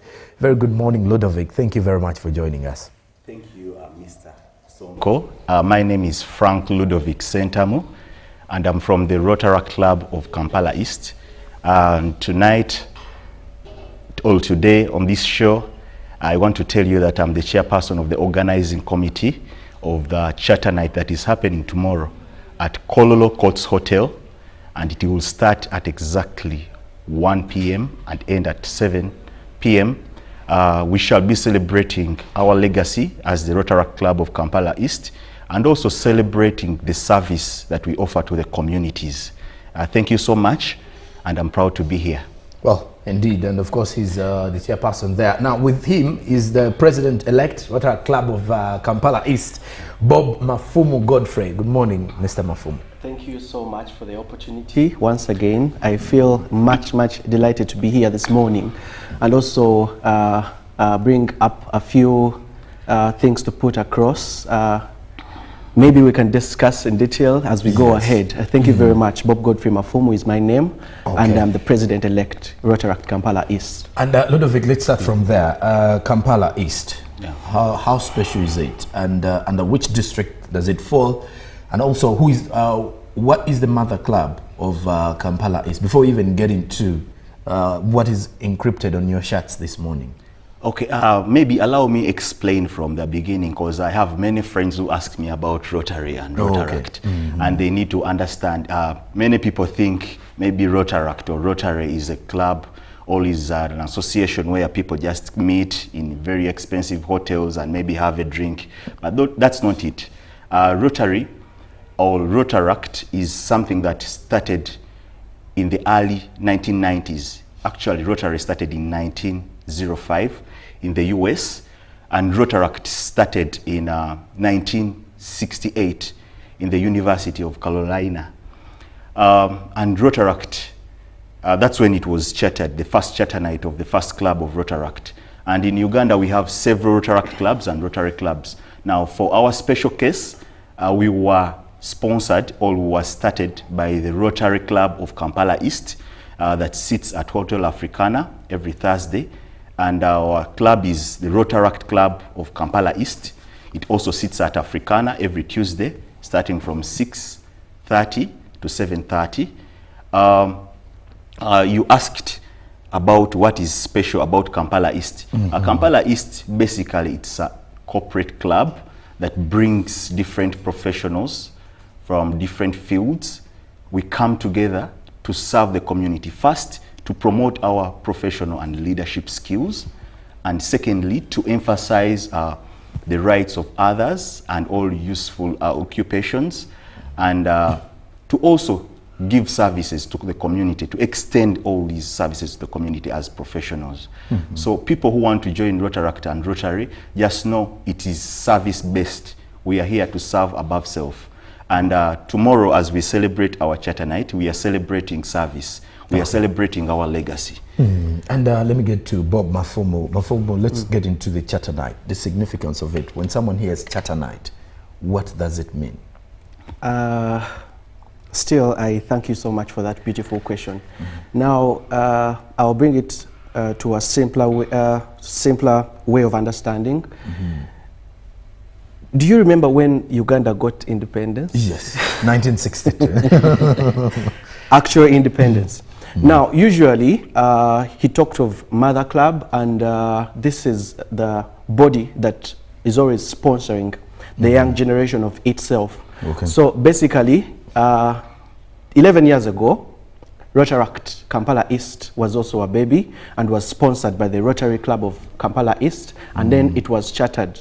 Now, chartering means it is its birthday. It is like a birthday that we are celebrating. It is a day that the Mother Club gave it its own responsibility to take care of itself, take care of its finances, its projects, and everything. Now, sometimes, like, I wanted to talk about something that people don't understand about Rotaract.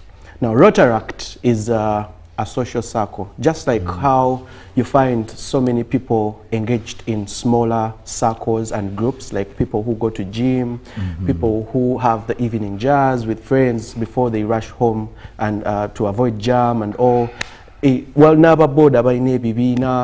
Those small things. So us as the youths that are, of course, in different sectors and working circles, also come together in Rotaract to have fun, first of all, and connect with people, to know who is working where and what they are doing there, to develop ourselves professionally, to make networks, and also to extend our service and the little we have to these smaller, extend what we have to these communities and have everybody have a good life. Now, when it comes to Charter Night, we celebrate this day every year. And the essence of it is not to forget that we are up to something. We always have projects that we commission. We have so many things. It's like a cocktail of so many things. So we do not want to forget the aims and objectives. That is why we sit on this day and celebrate our success, what we have managed to do, and what we are about to do. So basically, that is it about the club birthday, which is Charter Night. And this is all going to be tomorrow.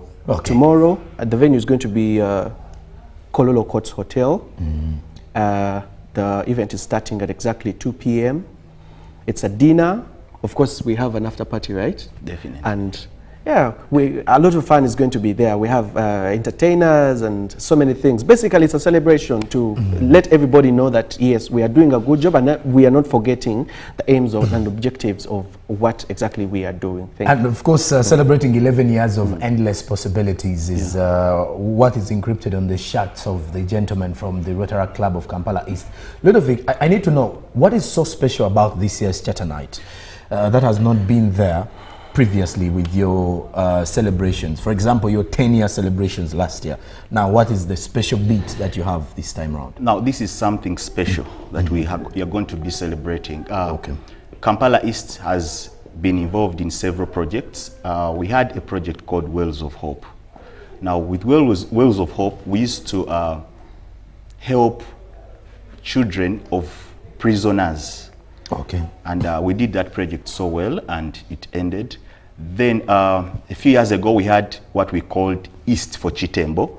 And this is a school in Sembabuli that is a community-based school with less privileged children. So we used to go there and put up some facilities. So this time round, Kampala East is involved in a project that we have termed as East for Busambaga.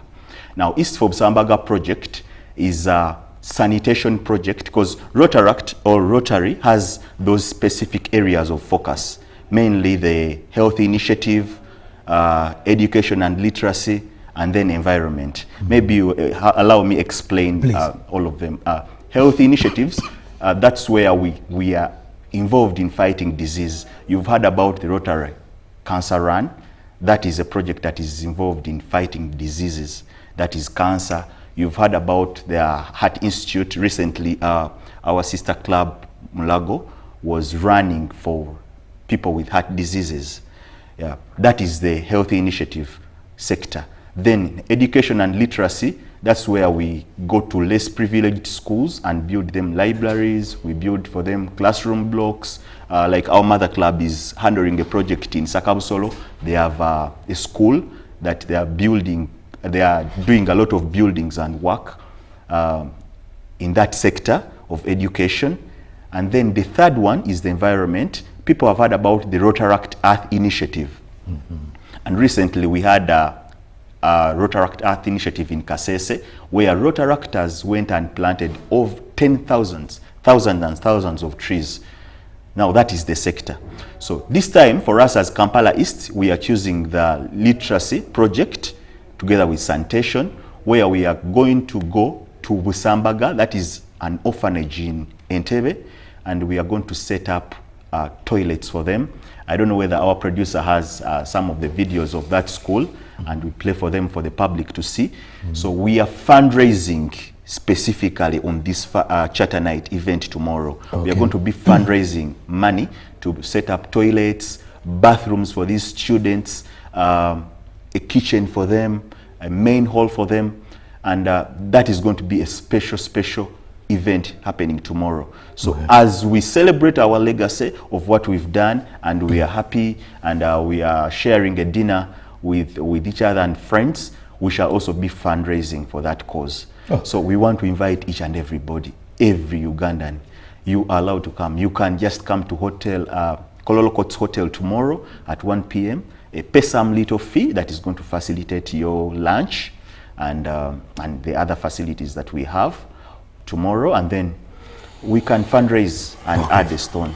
You've talked about the fee. Now, I need to know how much, if at all someone is highly interested in joining Kololo Courts Hotel tomorrow, so that they be part of these celebrations of 11 years, how much do they have to pay, and what is the dress code like? Because I want to believe dinner, we have a dress code that we have to follow. Yeah, definitely. Kampala East as a corporate club, we are a little bit much more organized. So our dress code is, you can see we are putting on black and gold. Yeah, so we are having that royal, elegant kind of dress code where people should put on black, gold, and those colors that bring about the elegance and royalty as we celebrate. Now, you've talked about the fees. We have a table at 600,000. That is a table of 8. And then we have tickets of 80,000 and 60,000. So anyone who is interested, please, you can call the numbers that you can see on your screens and be part of us. If not, you can still come to Kololo Courts tomorrow at exactly 1 p.m. and then we celebrate together. Okay. And indeed 60 gold, 80,000 platinum, then the other is 600,000? Yeah, a table. A table. Yeah. Table of how many people? 8 people. 8 people. Okay. And you can be part of this celebration by the Rotary Club of Kampala East. Let me get back to Bob Mafumo. Mafumo, when you look at the Rotary Club of Kampala East and how fighters come, what is that message you can send out to someone there who is interested in Rotaract and Rotary, but they don't know how they can join, and maybe that message can inspire or encourage someone to be part of your Rotaract? Okay, thank you very much. What I would advise everybody who is out there, you might not be able to come to Kampala East because we might be in the center of the city and you're up country or wherever you're going to be. Now, every Rotaract is Rotary and Rotaract is are very organized institutions where and organizations where anywhere you are capable of joining a club. There's a club at village level, there's a club around your town, there's a club everywhere, like everywhere. So look out for, don't just join clubs, by the way. It is not okay. Look for a club that will benefit or suit what you are looking for.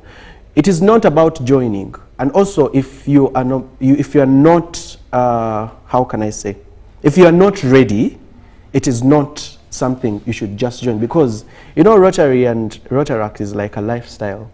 It will take all your time because there are lots of things that are going on.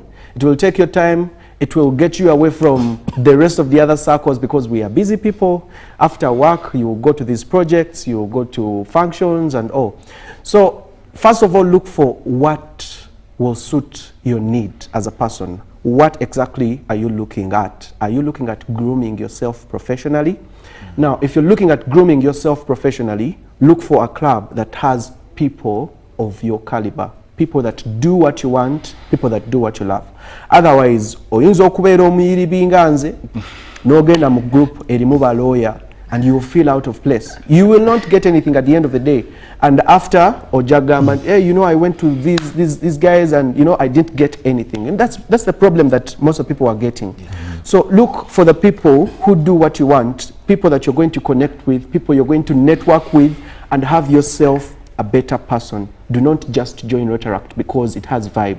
Okay. There is that thing that people usually say that no, we are in these things because we enjoy them. Okay. And I'm going to be taking your parting shots from the both of you. I'll start with Ludovic. What would be your final remarks as we are winding up with our conversation? Yeah, I want to supplement on what Mafomo Bob has said. People should join Rotary and Rotaract ready to serve. Rotary and Rotaract is about service. So if people come to join us and they're not willing to serve, honestly speaking, they will get disappointed.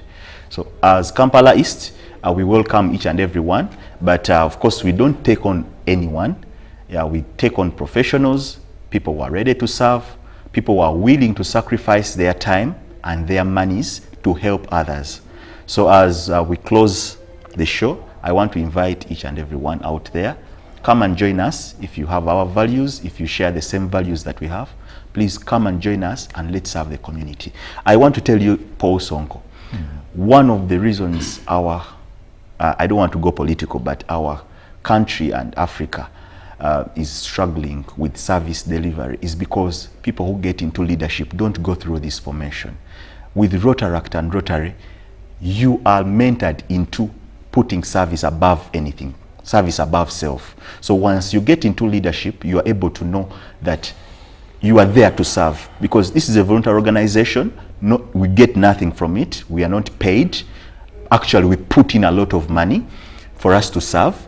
So I want to encourage people who want to join leadership, please join a Rotaract club. You be groomed into leadership and any professional skills, and then life will be better. This country will be a better place if we have each and everyone join a Rotaract or Rotary club. All right. And your parting shots, Mr. Mafomo. Now, just to put Frank's words a little bit straight, he said that we don't get anything in Rotaract. We get a lot of things. However, when someone hears about getting something, they'll think about money coming in directly. Definitely. However, I have seen a poster on screen there. We are corporate members. Some of us are corporate members in our very club. Now, corporacy comes with you are running something, you're doing a business. I am into electronics and appliances and gadgets. Now, because I am a corporate member, my company is registered as a corporate member, And here, I have a circle of people who are going to support my business. Okay. You understand? I'm going to get outreach because people are going to be talking about my business. I mean, that is all money coming in this case. It is not coming in direct, but it is coming. Your official customers. Yes, exactly. Now, as I am closing, I'd also love to invite everybody to come and have a big party with us. I mean, this is going to be the greatest day in this year, I am thinking. Yeah, maybe to add something, tomorrow as we get done with our charter night, the after party is going to be another event. You know, Rotaract Uganda is hosting Rotaract Africa. All Rotaract clubs in Africa are going to gather in Uganda this very week at Las Vegas Hotel in Bunga on Wednesday, and we shall be celebrating what we call the Rotaract Africa Summit. So tomorrow evening after the dinner, we shall be having the Rotaract Africa Summit Kasiki, and it is going to be at Raptors Lounge. Raptors Lounge is a new place at Centenary Park. It is just next to the swimming pool. So we want to invite each and everyone. Just come with 10,000. If you can't afford to come for the dinner, at least come for the Rotaract Africa Summit Kasiki, and it is open for everyone at a fee of 10,000 shillings. Okay. And there you have it, Frank Sentamu, Ludovic, and Bob Godfrey Mafumo here representing the Rotaract Club of Kampala East. Tomorrow is the big day. 2 p.m. is when the dinner officially kicks off. 11 years, the charter night, and as well serving as the induction ceremony of the new entrants into the Rotaract Club of Kampala is 60,000 Ugandan shillings if you want to be part of that, and of course there is 600,000 Ugandan shillings for the table. So there's a lot of packages for you, but of course the dress code black, gold, elegant, and you can also do some African print if you have the preparations set already. But of course, that will be the celebration tomorrow, Saturday, 11 years of Kampala East. That does it for this conversation. Coming up is more of the entertainment here on Good Morning Uganda Friday edition.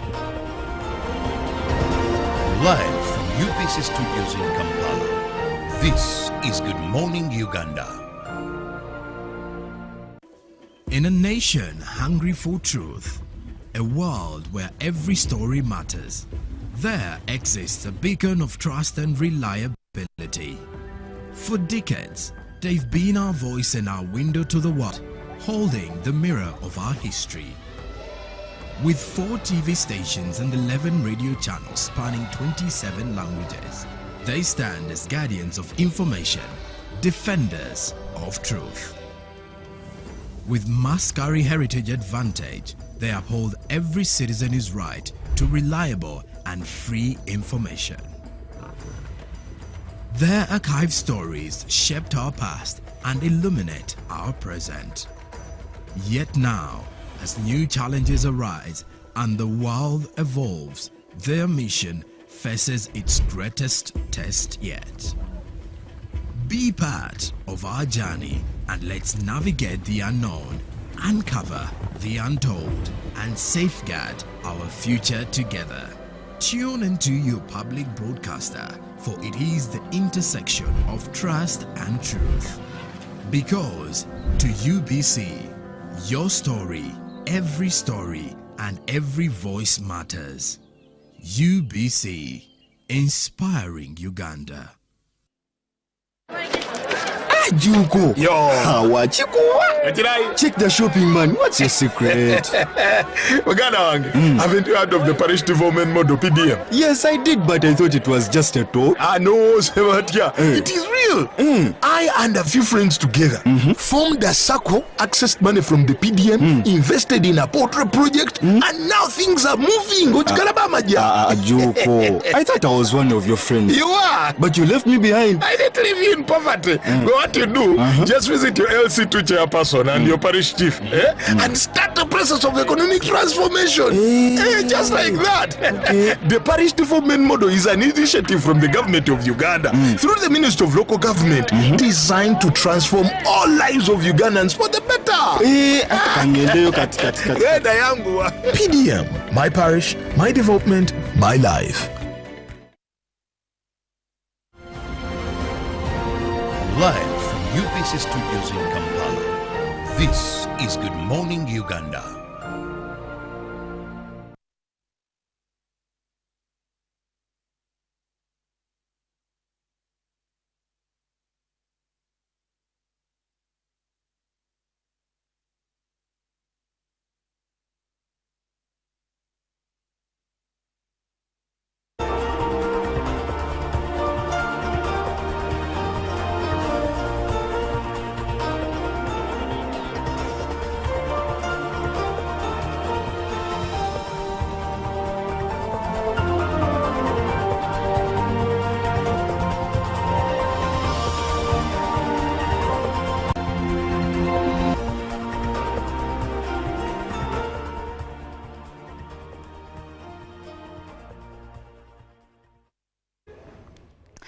Well, it is Friday, and right about this minute we delve into movie recommendations, because why not?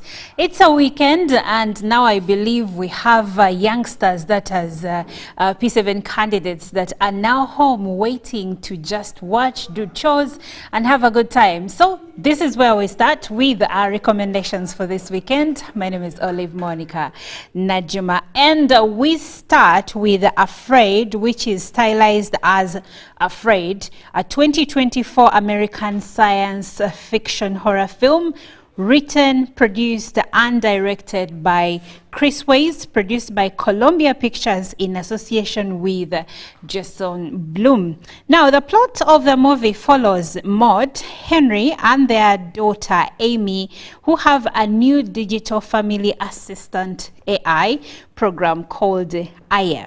However, the program begins ignoring Maud's commands after Amy, their daughter, goes missing. And when Maud goes to check an unlocked door, she's attacked by an unseen stranger. So let's have a look at the trailer. Plan for the kids. Hello, world. I'm Aya. I'll do anything to protect you. Hello, Aya. Welcome home. Hello, world. So we stick up a bunch of cameras. We call them eyes. I'm not crazy about having them everywhere. Honestly, you hardly even notice. Aya? Good morning. I'm going to make life nice and easy. Do you think you could read to count? Of course. I could also handle the bills for you. Yeah. I'll give out points for helping out around the house, and you can turn those points in for rewards. 10 points for Gryffindor! I ordered an organic meal plan for the kids. I hope that's okay. So, Aya, what are you? Think of me like another mom. I have to go to bed. School day tomorrow. I used to get points just for going. The AI is bribing our children? I know what you like. I know what you do when you think you're alone.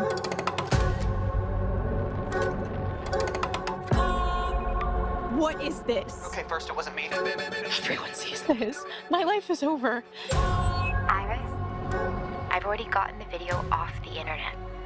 I'll take care of him next. What did you do? I did what's best for my family.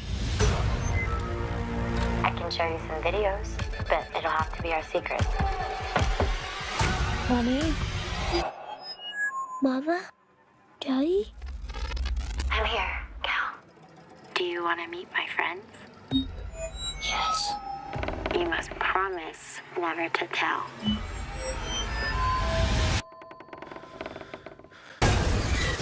There is something very wrong with Aya. Get out of the house, now. Would you like to see what I look like? Yes.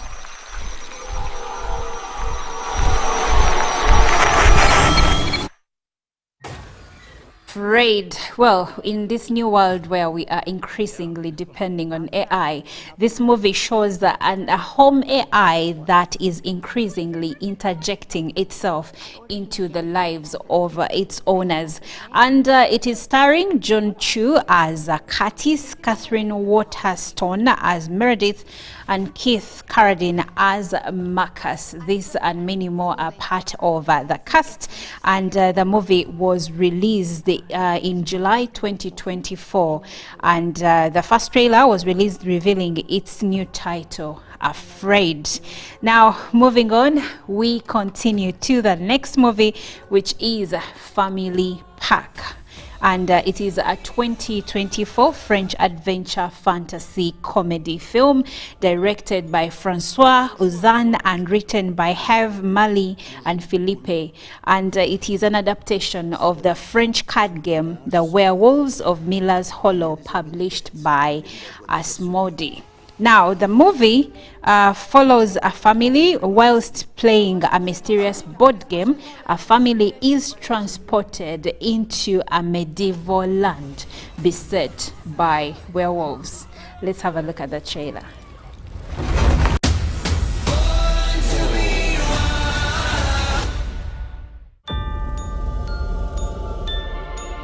Mais on joue à quoi exactement?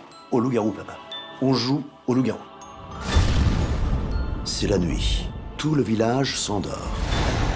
Il y a désormais des bêtes parmi les villageois de tierce-lieu. Donc si vous voulez pas jouer, il faut le dire. Moi j'ai mon lève dans 10 minutes là en fait. Moi j'attends un appel du cabinet.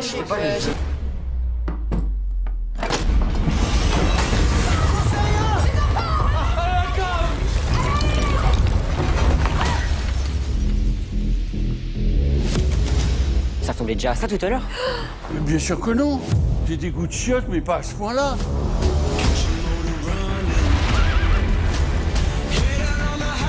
On dirait village médiéval. On dirait exécution. Merci pour les fringues. On est dans le jeu là, c'est juste évident.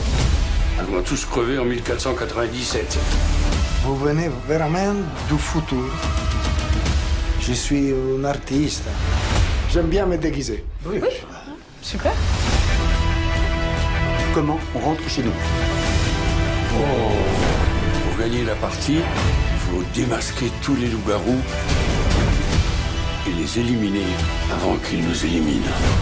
C'est familial quoi. Où est Loulou?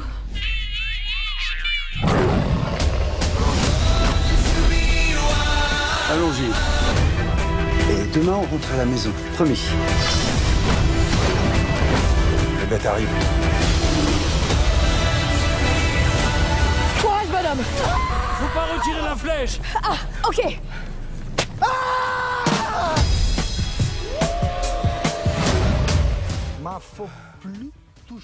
It's definitely giving me Home Alone vibes. So that's where you go. Enjoy Family Pack if you're into fantasy thrillers. But now we move on. Before we move on, the movie is starring Frank Dubosky, Jean Reno, Suzanne Clement, and many others. And it was released on Netflix on the 23rd of October 2024. So it is a fairly new movie released last month. Now we move on to the next movie. This is Blink Twice, which is a 2024 American psychological thriller film directed by Zoe Kravitz, and this is her directorial debut from a script she wrote way back in 2017. Now it is the plot goes Anmo-themed nail artist and cocktail waitress Frida works an exclusive event with her friend Jess. Now she encounters a billionaire tech mogul, Slater King, who recently stepped down as CEO for unspecified past behavior and invites them for both to his private island. Now the plot continues. There, Slater's assistant, Stacy, confiscates their phones, and in attendance are Slater's friends and business partners, photographer Vic, private chef Cody, among others. So they are treated to meals, drugs, and a holiday experience. Now the details will come in when you watch the movie, but for now, let's have a look at the trailer. So, everybody's dead. How about we start at the beginning? Okay, here we go. Jess, Frida, this is my childhood buddy, Cody. I'm Vic, my left and right hand man. Perfect. Tom. Hi. All right, who did this? This is Frida, Sarah, Frida. Cute nails. Thank you. This is our resident wonder boy, Heather, Camilla. Hey, what's up, man? I don't know who that is. We're going to my island for a few days. Do you guys want to come? This is crazy. Did we just jet off to a billionaire's island with a bunch of strangers? No, he's not a stranger. He's Slater King. Everybody say, making memories! Making memories! You having a good time? We're having a great time. We're drinking champagne and we're eating amazing food. So do you think the human sacrifice is before or after dinner? The legendary parties of Slater King. Not what I thought it was gonna be. We still have fun. It's just a little different now. What do you mean? Phones, please. Wait, for real? You don't have to do anything that you don't want to do. I'm having a great time here. But I also have this feeling that I'm like, not. Where's my knife? Who has my knife? Oh, dude, your eye. What? Oh, no, I know, right? There's something weird going on here. Everybody's smiling and laughing like 1960s flight attendants. Like, are you having a good time? I'm like, yeah, I'm having a great time. Can't you feel it? There's something wrong with this place. Where's Jess? Who's Jess? My friend that was in the room next to mine. Wake up! Wake up! Wake up! I feel like we're forgetting like a lot of stuff. Okay, but like, how? Something's making us forget.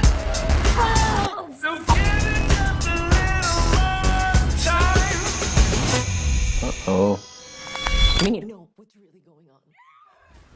I'm sure you were definitely blinking twice. Now, the movie is starring Naomi Aki as Frida, Channing Tatum as Slater King, and Alia Shawkat as Jess. That is among other actors, and it was released on August 8th. 2024. However, there is a warning. The movie includes sexual violence and mature situations, so you cannot watch it with children under the age of 18.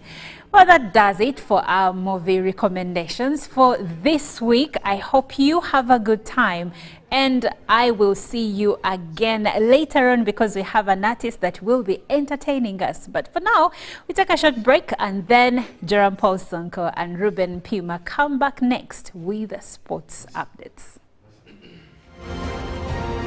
Live from UPC Studios in Kampala, this is Good Morning Uganda. In a nation hungry for truth, a world where every story matters, there exists a beacon of trust and reliability. For decades, they've been our voice and our window to the world, holding the mirror of our history. With 4 TV stations and 11 radio channels spanning 27 languages, they stand as guardians of information, defenders of truth. With Maskari Heritage Advantage, they uphold every citizen's right to reliable and free information. Their archive stories shaped our past and illuminate our present. Yet now, as new challenges arise and the world evolves, their mission faces its greatest test yet. Be part of our journey and let's navigate the unknown, uncover the untold, and safeguard our future together. Tune into your public broadcaster, for it is the intersection of trust and truth. Because to UBC, your story, and every voice matters. UBC, inspiring Uganda. Junko. Yo. Check the shopping, man. What's your secret? Haven't you heard of the parish development model PDM? Yes, I did, but I thought it was just a talk. No, Sebatia. It is real. I and a few friends together formed a circle, accessed money from the PDM, invested in a portrait project, and now things are moving. Junko. I thought I was one of your friends. You are. But you left me behind. I didn't leave you in poverty. What you do, just visit your LC2 chairperson and your parish chief and start the process of economic transformation. Just like that. The parish development model is an initiative from the government of Uganda through the Ministry of Local Government designed to transform all lives of PDM. My parish. Live from UPC Studios in Kampala, this is Good Morning Uganda.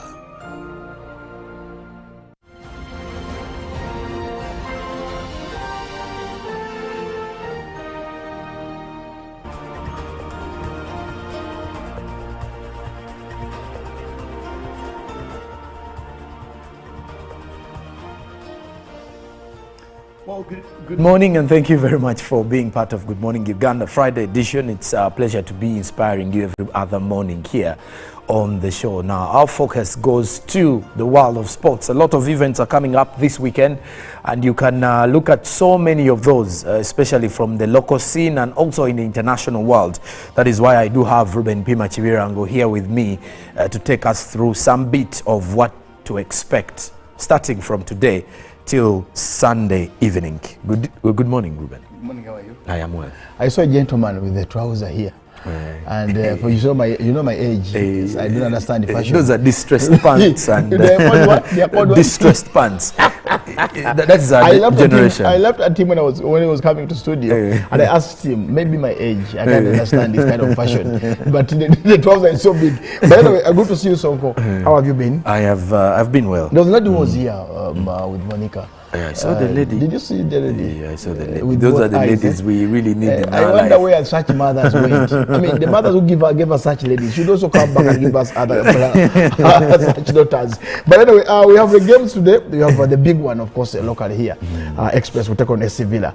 That will be at National Stadium. And of course, back then, this will be one of the biggest fixtures in Uganda football. I mean, how times change. There will be no business at all until the game is played. Yes, but today it's a normal game, but nothing to write home about.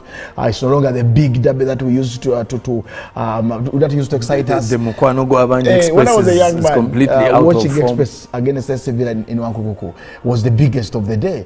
And today, even in town here, as you walk through the streets, you don't see. You don't feel any kind of game atmosphere. Yeah, but of course we have that game at 7 p.m. Today, and then of course tomorrow we have Vipers against KCC. That will be at St. Mary's.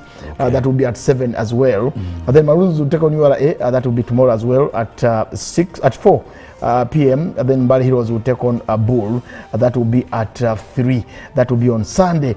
But of course, internationally, Sonko, as we transit, we have the big one in England. That's the London Derby between Chelsea and Arsenal. That will be on Sunday at 7:30. But Ateta's team has gone off the boil a bit.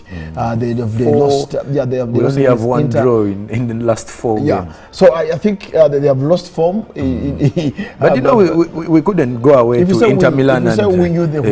Okay, we as Arsenal supporters, we knew it was going to be difficult for us to go to Italy. But it was the great Arsenal sides. I remember very well. Theo Walcott was one of the players who played even Thierry Henry. There was time they traveled to Inter and won the game 3-1. I mean, that team that had Thierry Henry, Robert Pires, Patrick Vieira. You know the names. You've also given the names that were there during that time. But so Italy hasn't been a bad place for Arsenal. I don't know what is happening with Arsenal of late, but they're really off the boil a bit. But other games we shall have Liverpool will take on Aston Villa. That will be tomorrow. But in the evening, of course, at 11. Then Brighton against City, the Wolves, Southampton, Everton, West Ham, Fulham, Palace.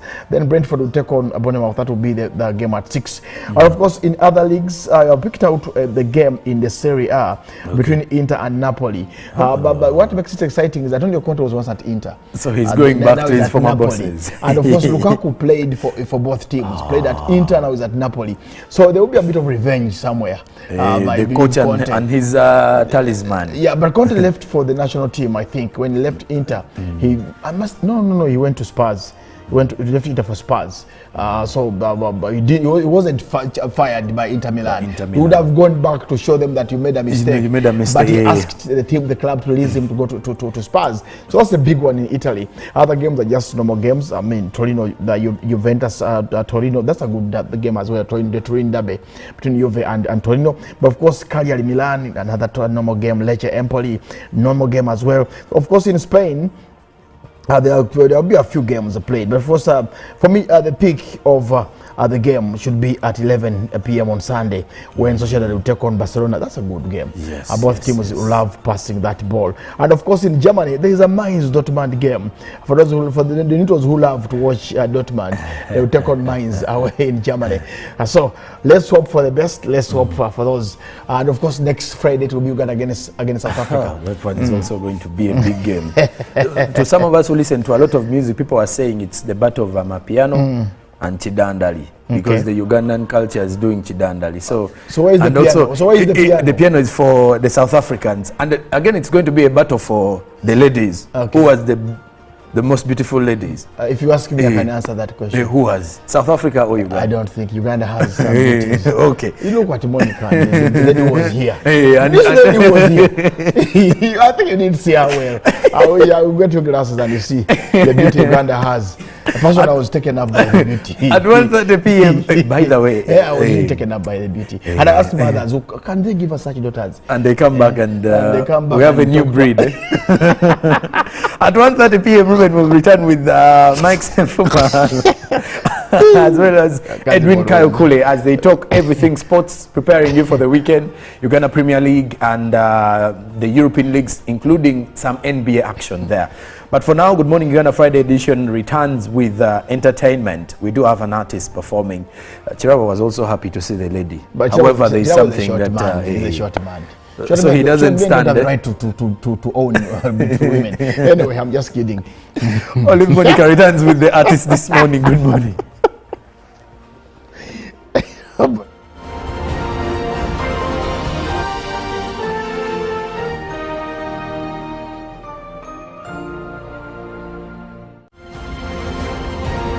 Live from UPC Studios in Kampala, this is Good Morning Uganda. Juko. Yo. Wachiko.